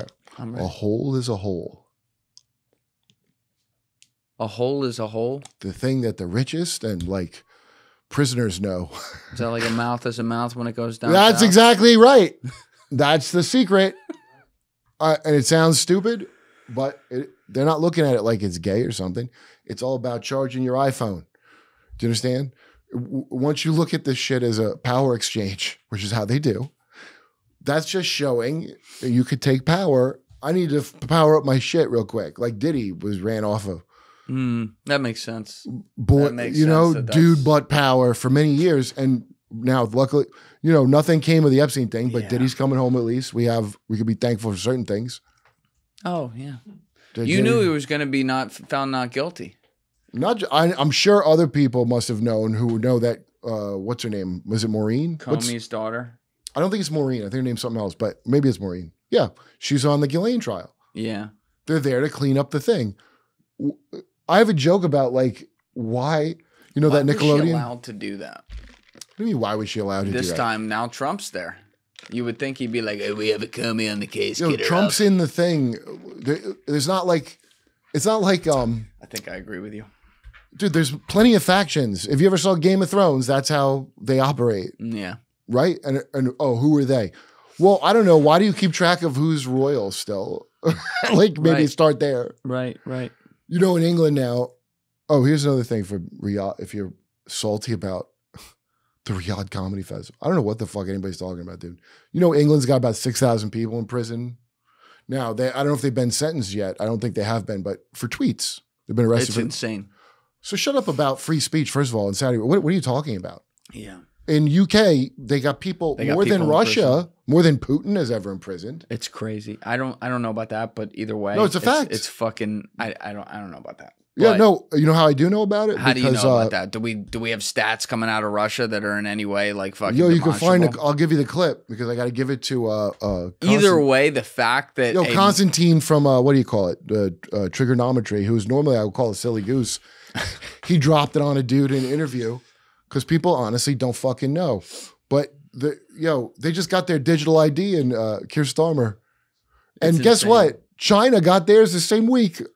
Talk about luck. It's very scary to me that a modicum of the West, Dude, fuck the West. What is this West shit? All the things I hate, I want to point out. And if you love the West that you don't like, they came out of the West. Oh, you don't like communism? That didn't come from Muzzies, did it? No, that came from the West. So you bred your own fucking shit you hate, motherfucker. I guess it's not as great as you said it was. Was Karl Marx from the West? Where do you think he's from? You think he's Japanese? No. But was he considered from the West? Wasn't Karl Marx? Yeah, he's from Germany. I don't know. How is Germany considered the West? So I guess that's the West. Yeah. No, but that's the reason that you wouldn't even think of it like that is because you're not supposed to. Oh, wait, Karl Marx is the West. How come all these other people that yap about the West don't know? You know what I mean? They don't go, hey, well, I guess the West. I think it's more looking at it based on modern culture, where it is now, which is not to say the West doesn't have significant problems. Of course it does. That's not to say, I don't want to throw the baby out with the bathwater here. But if you look at it versus. The baby is not the baby. It's a made up thing. The end goal is New World Order is not a thing that Alex Jones made up. It's a thing that you heard in speeches from all the presidents. They still say it. They call it the rules-based order. You've had people on the West, the post-World War II order. What are you talking about? What is that? What is that? Well, I don't know why the Earth is Highlander rules and there can be only one, but they say it over and over. Condoleezza Rice just said it. She goes, do you want Russia and China to win? All these people have game theoried out the future to obviously there's going to be one and it's got to be us. And they'll say it, but then you try to pin them down. They're like, no, I'm not saying it. But they are saying that. What is the point of this shit? I think people always have a need to have an enemy. And I don't think that's human nature. And I don't think I do. I think it's the amount of sugar they put in stuff. I don't think I did need all that. I think you just put it in there. I think people in large groups throughout human history. No, if you want to control them, they need it. I think people in large groups and groupthink throughout history have always craved an enemy. I can't think of one sustained long-term example in human history where that wasn't the case. Well, you could probably find 10 years somewhere in there if someone really wants to nitpick, but look at any 100-year period in human history and tell me where there wasn't some sort of need for a massive war or conflict. Wait, I'll tell you something that speaks to what you just said. I think it's Solomon Islands. But they had these wars where you would have a feast and then you would look at they'd have a war Now, and if you were lower than me in the war, I wouldn't fight you. I would only fight a guy at my same station. And then they would like eat a piece of the guy. I can't remember, it was like you'd eat the guy's leader and then they put like, you'd shit the guy out and they'd have a platter and display it. Come on. Yeah, dude. There's I think it's Solomon Islands. I'm almost positive. Solomon Islands War. And it was like they weren't fighting over resources. It was purely for status. Did you find Solomon's? He's pulling it right now, dude. I swear to God, it's a very interesting thing. All right, Solomon Islands War refers to the intense, prolonged 6-month battle of Guadalcanal. Yeah, no, it's not what you're looking for, dude. It's a really funny story. It's like so gross what they would do, and it was like it was almost like a if they only that had the internet, they could have kept it to that because it was that kind of shit. Like just This is not what you're looking for, right? No, not at all. This is about World War II. Yeah. But there is an island of it's like a West. Maybe it's not Solomon. I just fucked up. But they had no reason for resources to go to war, but they had to go to war to establish like dominance and shit. Interesting.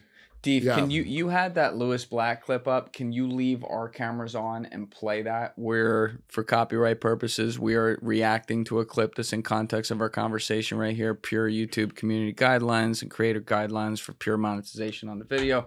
Anyway, we'll keep the video off and people will be able to hear it, but I just want to hear that part you were referring to. Go ahead. Wow. This is from the We Might Be Drunk podcast with Sam Morrell and Mark Norman.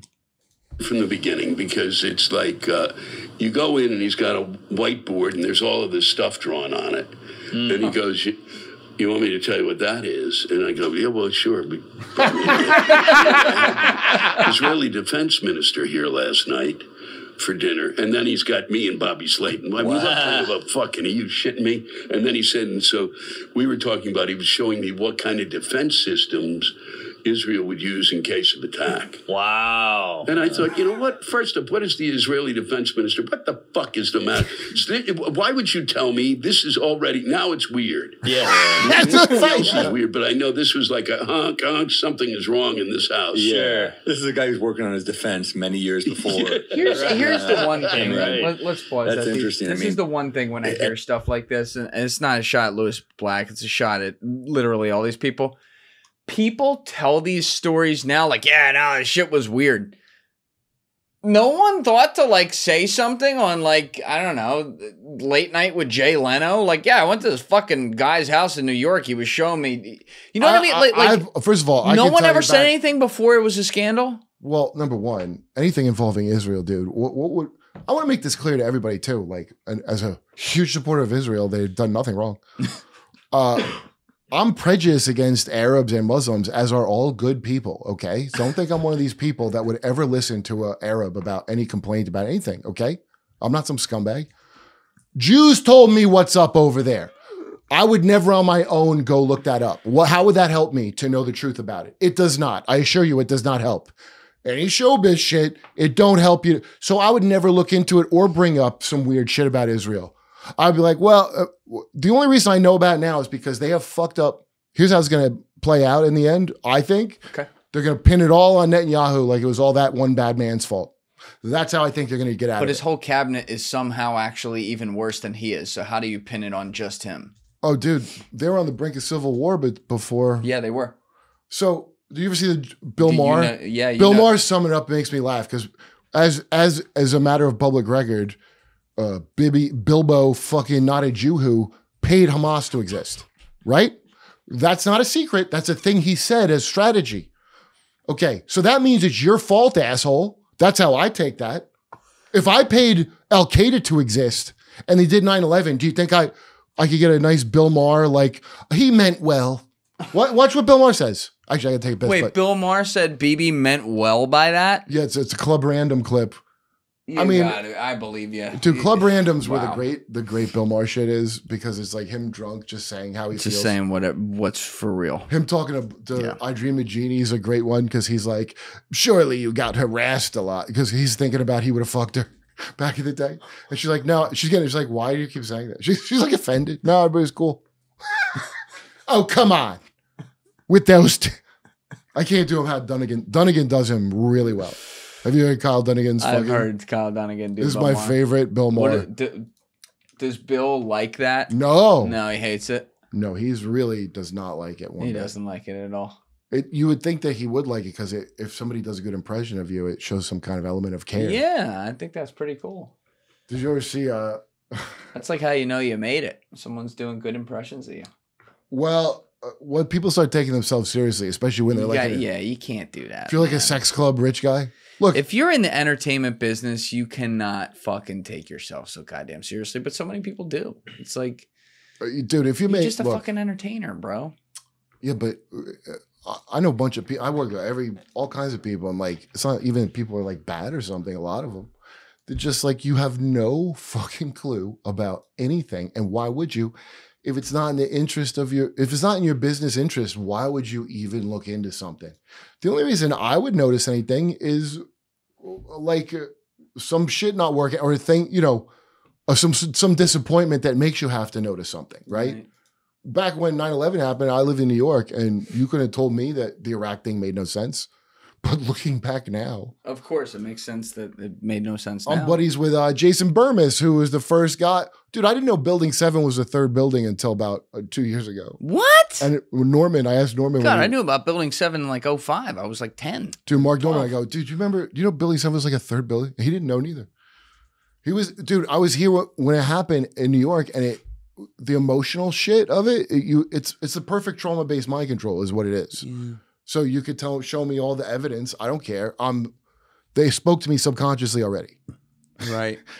That's what the thing that makes you make decisions. There's something about, and we just saw it again with the whole literal public execution of Charlie Kirk. Something about the madness. Why did I even see it? I tried to not dude, you know what's fucked up is like when that happened. You tried to not see it, but you saw it. My girl's like, oh, that video is fucked up. What happens? I'm like, I don't want to see that. And I still saw it. Yep. I don't even remember what fucking platform. Yeah. But, everybody was supposed to see it. That's very clear. It was when I was a kid and the Challenger blew up. It couldn't be more obvious. You remember the Challenger? Yeah. Okay. I wasn't alive, but. Okay, so I was in third grade in Mrs. McGarrell's class in Toms River at this time. And I remember the weekly reader we had, we had like reading groups, you go in and you give it a name like We're the Goonie, whatever dumb shit. And they would push this Challenger, Krista McAuliffe. She's a teacher going to space. Imagine that. A teacher in space of all places. Yeah. And as a kid, I was like, I fucking hate school. Like, I don't care. Is this like, I can already tell they're trying to like, a teacher's in space. So then the big day of the launch, every classroom was watching that shit. They made sure all the kids were watching so you could watch a teacher blow the fuck up in the sky and not go to space. The thing you wanted to see with the Amazon rocket is what they did with this teacher they hyped up. Right? Okay? And I'm telling you, that's how it was. Ask anybody that saw it. So looking back now, that's a display. The thing you wanted to see. Well, hey kids, gather around. We're gonna watch the teacher. And then the teacher blows up. I remember this so clearly because like everybody had different, a lot of the kids, because the thing never took of me giving a shit about the teacher. I wasn't as I was like, oh shit. But I remember some kids were crying, right? You get a little 9/11 action as a young. But what's the point of that? We all have to watch that blow up because we're not going to be doing any space shit for a while, kids. So calm the fuck down with that. You might want to start looking at land-based futures because there's nothing in space for you. There was some message there. And let's call it message to the masses, right? When you do an assassination for everyone to see. Charlie Kirk's. Yeah, what happened? You're meant to see it. I don't know. There's at least 4 plausible videos of somebody suspicious that looks like it could be a thing. Why would that be? Well, since we're all supposed to see this execution of this guy, they're well aware that a bunch of internet sleuths are going to pick it apart, right? Yeah. And their official story is dog shit. Okay, a 30-06, that is not possible if you ever shot a gun with 30-06. Yeah, the 30-06 makes no sense. Okay, it obviously, they don't give a fuck. But he had a magical neck, remember? You even said it. Dude, no, the magic bullet's what killed Kennedy.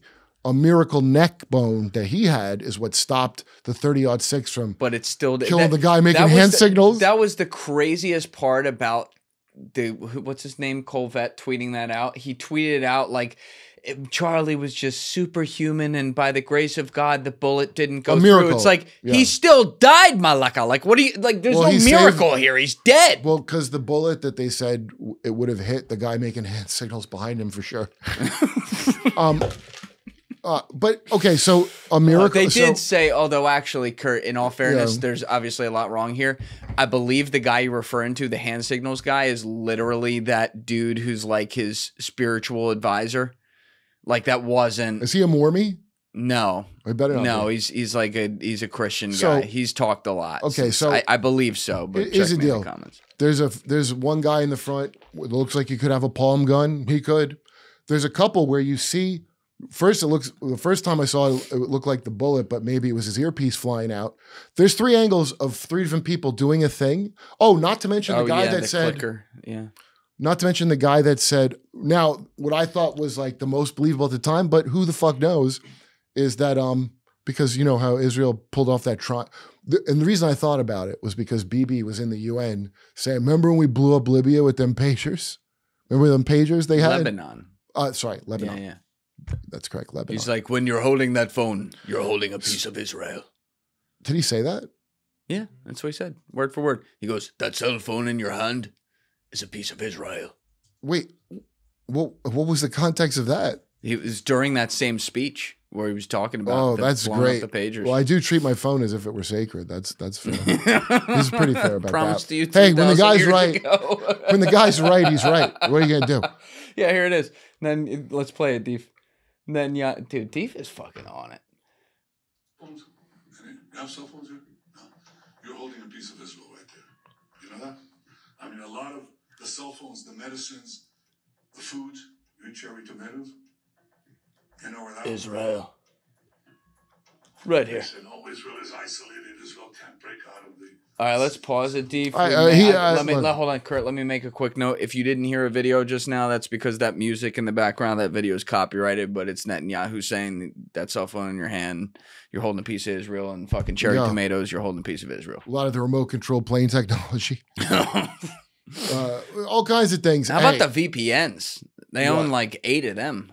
Really? Yeah, they just bought. Don't tell me they own Nord. I think.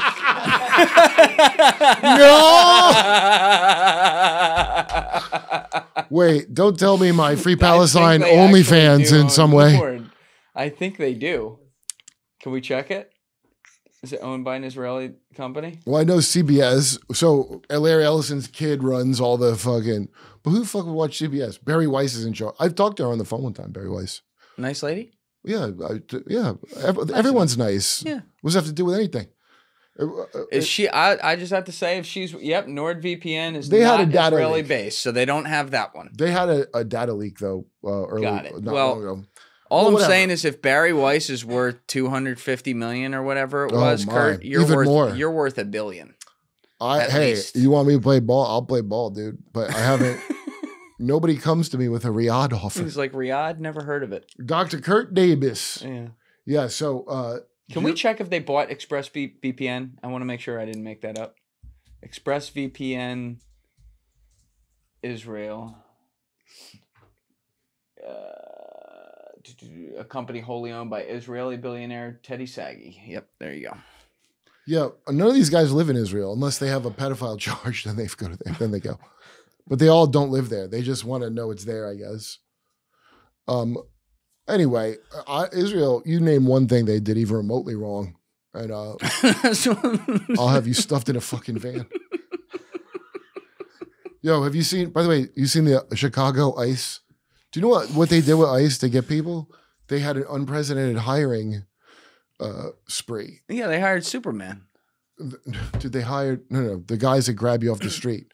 So right now there's a whole conflict between that mayor in Chicago who's like, look, if Trump's not in charge, you know that motherfucker in charge. I miss Lori. I miss Lori Lightfoot. She was so much fun. Well, old Howard Stern episode she's on, I think. Right? Lori Lightfoot was so much fun. She's on those old Sterns. She was the best. She was the best. Yeah. I mean, it's Stern had her on when nobody believed in it. Look at it. Yo, the new guy is such like a fucking nothing of a guy. Dude, look at that. Would you believe she's, I was like, when's she going to meet a good man? And believe it or not. She's not into dudes. No, not at all. But she's into gals. Who does she remind you of? There's somebody she reminds me, like if Malcolm Gladwell was in a funhouse. Oh, dude, come on. Don't do that. Anyway, she did a great job, and this new guy is even better. So they're having like a war over it, which, how is that even a thing that the city and the federal government are having a war about a law they got to enforce? So government, because of the defund the police genius move. Yes. They had to hire all these new people. It's called ERO. That's the people on the street. Like, emergency response something? I guess, but none of them have any experience in law enforcement. They're not military guys. They're people who got a $50,000 signing bonus. It's basically Police Academy 2. If you ever saw Police Academy 2? Where Bobcat Goldthwait joined the force, even though he was in the gang. I will make a bet that some of those guys that they hired may be illegal aliens just because that's hilarious, and things have been working out really hilarious lately. You got to admit. Oh, Mayor Lightfoot. You imagine getting kidnapped off the street? I think he looks like that fucking general. Ven conmigo. He looks like that fucking General Lloyd something. Oh, dude, I can't. He looks like the General of AFRICOM. I'm never gonna unsee that. Yeah. Oh my god. Oh my god. That takes me back, dude. Oh, what happened to Howard, man? Nothing. He's the same dude, but when you're an underdog, it's pretty cool. And then later, looking back now. But he's kind of a dick. Yeah. Yeah, he always was a dick, but like he was a rebel. And now he's just like as I said, underdog rebel, and now you're the thing. So how's he gonna be not the same way? Yeah, but he changed who he was, it feels like. I don't think that he did. I think he's the same guy in a different circumstance. And once a guy's at the top being like that, you know what I mean? People love like some obnoxious up and comer. Right. But then at the top, you're like that. Also, I've never seen like, he really is an example, like the most smug, wrong about some shit guy. How many people you know here that are fucking don't know anything? I mean, most of them. And they'll talk to you like they know something. A lot of people. New York, especially New York. Yeah. You know, you must know people freaking out about, what's his name? Mamdani? Krav Maga. Mamdani? Yeah. Yeah, fucking everyone's freaking out about it. Krav Maga Mamdani. Do you think that's a real guy? Yo, remember? Yeah. Have you seen his accents? Dude, all these people are fucking props. No, I know, but have you seen his accents? What do you mean his accents? Oh, bro, he's like Kamala Harris on steroids, like, and on HGH. Yeah, dude, they're all fucking global leader motherfucking He's got like foreign accents, and then, bro. I think it's racist. And honestly, I think Indian music is racist, and I've been waiting to tell somebody. Why is Indian music racist? Because it sounds like they're making fun of Indian music. I tell them to turn it off when I come here. I go to the guy, can you turn that racist music off, please? And that outfit's not helping either, buddy.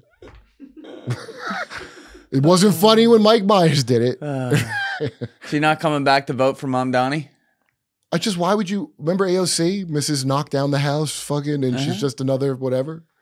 Yeah. Why are the politicians getting hotter and the actors are getting uglier? Why? Like, that's not how it's supposed to work. Ooh, I haven't heard someone say that. Dude, the Last of Us girl should have been in politics. The Shane Gillis girl, you know what I'm talking about? You know, they're like, yo, this is the new way. This is what I'm talking about with... Was she Monarch too? I don't have no... I mean, come on, man. You didn't even match. Yo, where's the thing with Kevin James? Or somebody put her face on Kevin James shrugging? Oh, like, no. I just think of her as if Shane had... Oh my god! I'm going to be a dad. That looks like Katie Porter. Dude, on the show she goes, "I'm going to be a dad." Yo, you know, The Last of Us is actually the first game was very well written. I think her name's Amy. It's a female writer that came up with the good shit of it. It's not that fucking guy. No, she wrote a lot of movies. Yeah, ironically, the dipshit guy with the oily hair that made Last of Us 2 suck. Yeah. he like takes a lot of credit, but this broad wrote the original one. Like what you could tell because a man taking credit for a woman's work. And then so he Most started American putting it, thing of all time. Yo, I could have made Last of Us 2 a good story. I could have, dude. Okay, here's how I would have done it. I would have had Abby. You just see a beginning of her getting kidnapped like Conan, and then I'd have something where it's like you see the Schwarzenegger Conan where he's on the wheel. No. Oh, the original Conan, he's grabbed as a boy and then he's put on this wheel and it makes him strong. It doesn't really make sense, but it don't matter because it's like epic when you see it. I would have done that with her. Something where you just, okay, and then you follow her after you kind of sympathize with the craziness of whatever. Right. And then when she kills Joel, then you go, oh no, I like her and Joel. You know, it's just real simple storytelling shit that even a hack could do. That this guy didn't do on purpose because he's a. It's like I'm never gonna unsee that Lightfoot. I'm gonna on the show. I don't watch the show. I haven't watched. I'm trying to think of what I liked recently. You watch anything? What's good now? I don't. When I watch something, it's usually like a limited series or something like that. I don't really have time to get invested in like a TV show. I don't know where. I know. I don't want to spread it. Yo, shit on like YouTube's better than. Documentary wise, I do think that we have entered an era of saturated storytelling content that is watered down and using a lot of the same patterns. Like stuff I see feels unoriginal. It feels like a lot of the actors, even when they're good, aren't put in a position to really do something special and you know, change the game with something. Like that era of like finding a True Detective season 1 or God forbid creating a Sopranos or Mad Men or something like that. That we're on hard on the downside of that right now. It feels like. Well, because I think they were running all like the people that were good at it out. It's like defunding everything, and then AI is going to do it. You know, like I think it's something like that going on. Oh, Severance. I have heard Severance is great. I have not seen it. I'll bet you it's been going on too long. But that dude, Severance. That's what Monarch's about, dude. That's the whole thing is. How do I get people? Of it? Well, of Severance or Monarch? It's Severance. Let's start there. You have you know, your work self and your other self, and you split, so you don't have to do the work. Like there's like a slave you that does it. Yeah, you put it on. And then there's an outside you and inside you. Interesting. So all that shit about remember when they used to say that there's no such thing as multiple personalities? It's made up. And false memory syndrome. You've heard of false memory syndrome. Of course. They were saying there was no such thing as multiple personalities. Well, now it's called D.I.D. It's much what like does UFO. that stand for again? Dissociative identity disorder. Because it turns out it is a thing. But they can't call it multiple personalities because they debunked that one. So much like UFOs, what do they got to call them now? UAPs. UAP, yeah. It's not because they go in the water too. Right. It's because we Trump colluded with, now it's a conspiracy theory. Trump colluded with Russia. Well, I'm not going to say conspiracy because that means something that's not true now. I'm going to say collusion instead, which means the same, not even know if, there's no legal thing called that. Conspiracy, there's a crime. Yeah. That you can't tell the judge it's just a conspiracy. Right. That's a crime. You got to prove that, Rico. Well, so all they do is change the brand name of the thing. That's why you don't want to get hung up on the names because it really doesn't matter. What matters is you can just see what these motherfuckers do. Yeah. So, like, anyway, how do you do stuff that you don't want to do? You got to have special programming. And if you can dissociate, like if you saw Madness of King George, remember when the guy who was nice to him gets fired at the end? The guy who's nice. Wait, I don't know why. Not in my head. I have not seen that. Sorry. Anyways, about King George. It was about this inbred freak going nuts for a minute. Okay. And at the end, there's a guy who was nice to him, so he gets sacked immediately. And then the guy, the shittier guy, he goes, "You were kind to His Majesty. In the future, a blind eye will serve you better." Mm. A blind eye. So the thing where you just blank out and you go, "This is not happening," because your team needs to do some shit. Yeah. So the mark of good breeding is if you could do that. If you could be like, "I'm not even here right now," you know. And do you think that there's been? I've been thinking about this all day with different things you said, but I haven't asked you. Do you think that there is a real conspiracy, which is how they paint away these things and make it seem like cuckoo, but when it's really crazy? Do you think that there is a real movement to depopulate the planet? Well, okay, that's in that book, and it's not to just kill people; it's to keep it to controllable. Yeah. See, so if I can't have total control, here's what I could do in the meantime. I can cause chaos, and which was a form of control. Right. It's like was it the Treaty on the Punic Wars? I can't remember which Roman generals. It's all about using identity bullshit to split people up. Right. So that's everything is set up that way. Like I said, we have a left and a right still. Why is that a thing? A divided society is a compliant society. I watched fucking Ben Shapiro after I don't know what he was talking about, but making it when the JFK shit that didn't really come out. Nothing to see here. We got all the information. He's not dead. just that. He goes, well, conspiracy theories used to be a left-wing thing, but now it's in the right wing. And so now you already, or you'd want to be on a right wing or left wing. It's already, get back in your fucking pen where you belong. What do you think that is? Like, I know people that would look down on like a Crip and a Blood that are the same colors. That they're like, I'm blue and I hate red or vice versa. Yep. There's one control system. So yeah, that's what the pyramid shit's about. That's a generational project, the pyramid.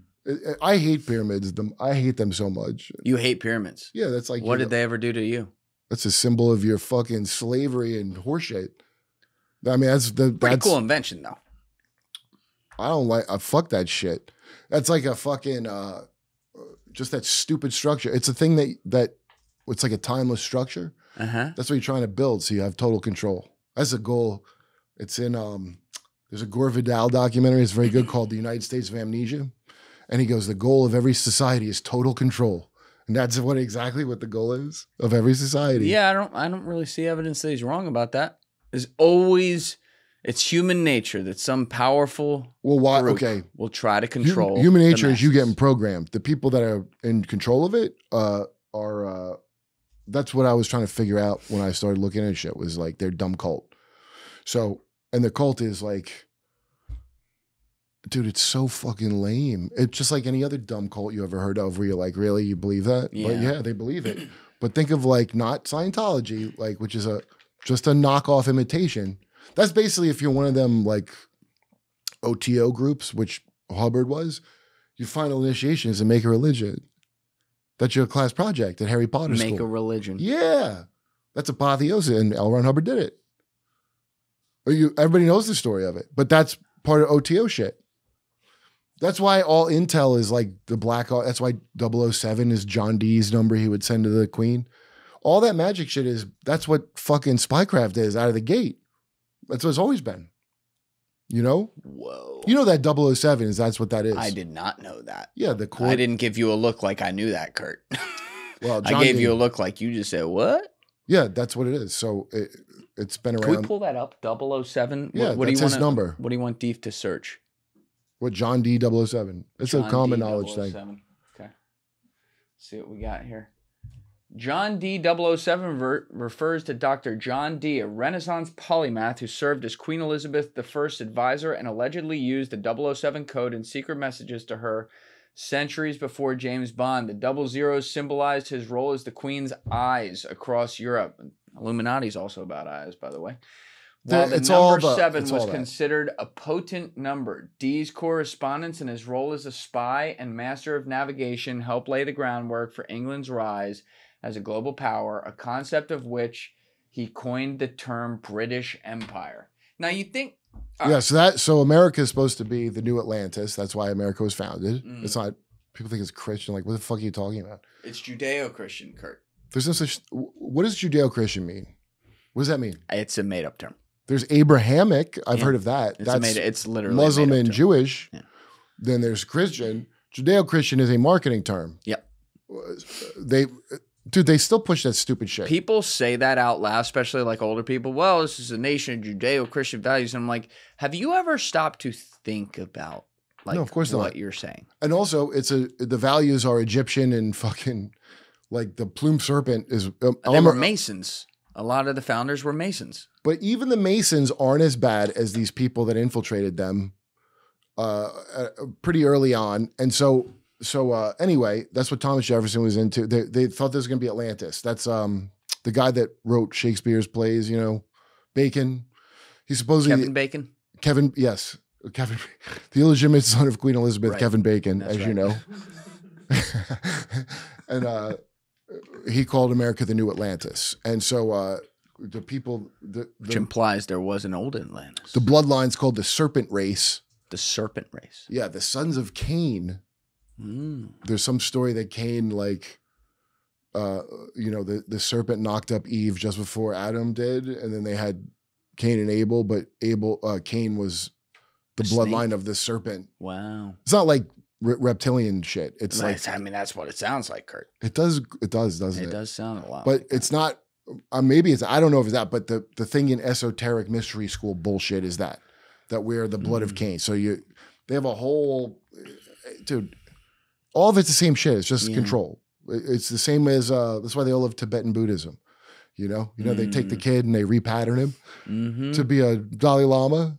They don't even wait till the Dalai Lama dies. They just get the kid and they're like, have him suck the tongue.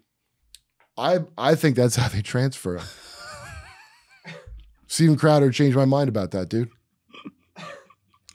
I think that the Dalai Lama was transferring his soul into that boy. And that's why people don't want to talk about it no more. Yo, I'm so hungry, dude. What time is it? Oh man, we're about ready to wrap up, Kurt. You're a riot, bro. Dude, I gotta ask you though. Got a lot of editing to do with this. You think all this alien disclosure is just government disinfo?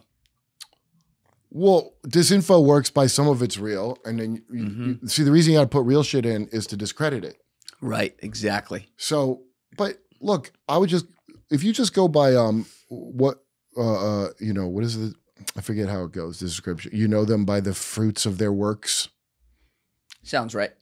Or the works of their fruits in the case of hip hop. Did you know it was gay? You should have known it was gay. This whole time, it's been very gay, and I just didn't know.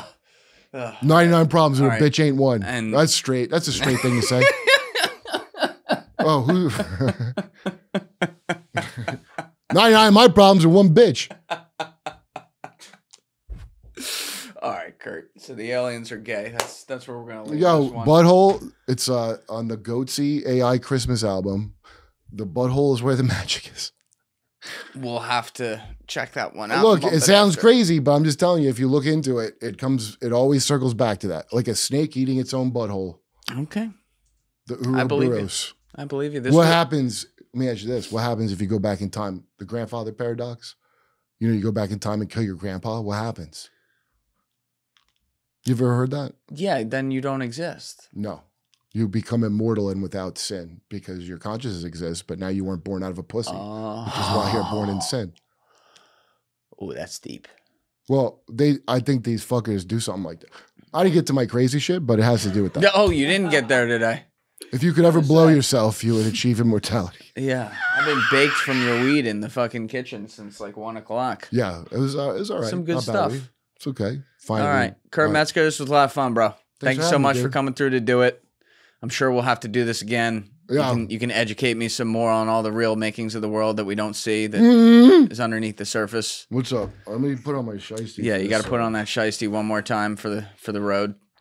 Keep those glasses straight. Okay, do the outro again, will you? My podcast is called The Derp with Kurt, by the way. And we're going to have the link to The Derp with Kurt down below where you can learn about Kurt with what's really going on out there, looking into it. I have some good people on my derps. Yeah, you're also on Jimmy Dore stuff a lot. That's always I sidekick on Jimmy Dore program. That's always a good The Jimmy's at the Door show, it's called. Check it out. All Rumble. Right, well, check out Kurt's links down below. We'll do this again. Thank you, sir. Appreciate you. Thank you. All right, everybody else, you know what it is. Give it a thought. Get back to me. Peace. Thank you guys for watching the episode. If you haven't already, please hit that subscribe button and smash that like button on the video. They're both a huge, huge help. And if you would like to follow me on Instagram and X, those links are in my description below.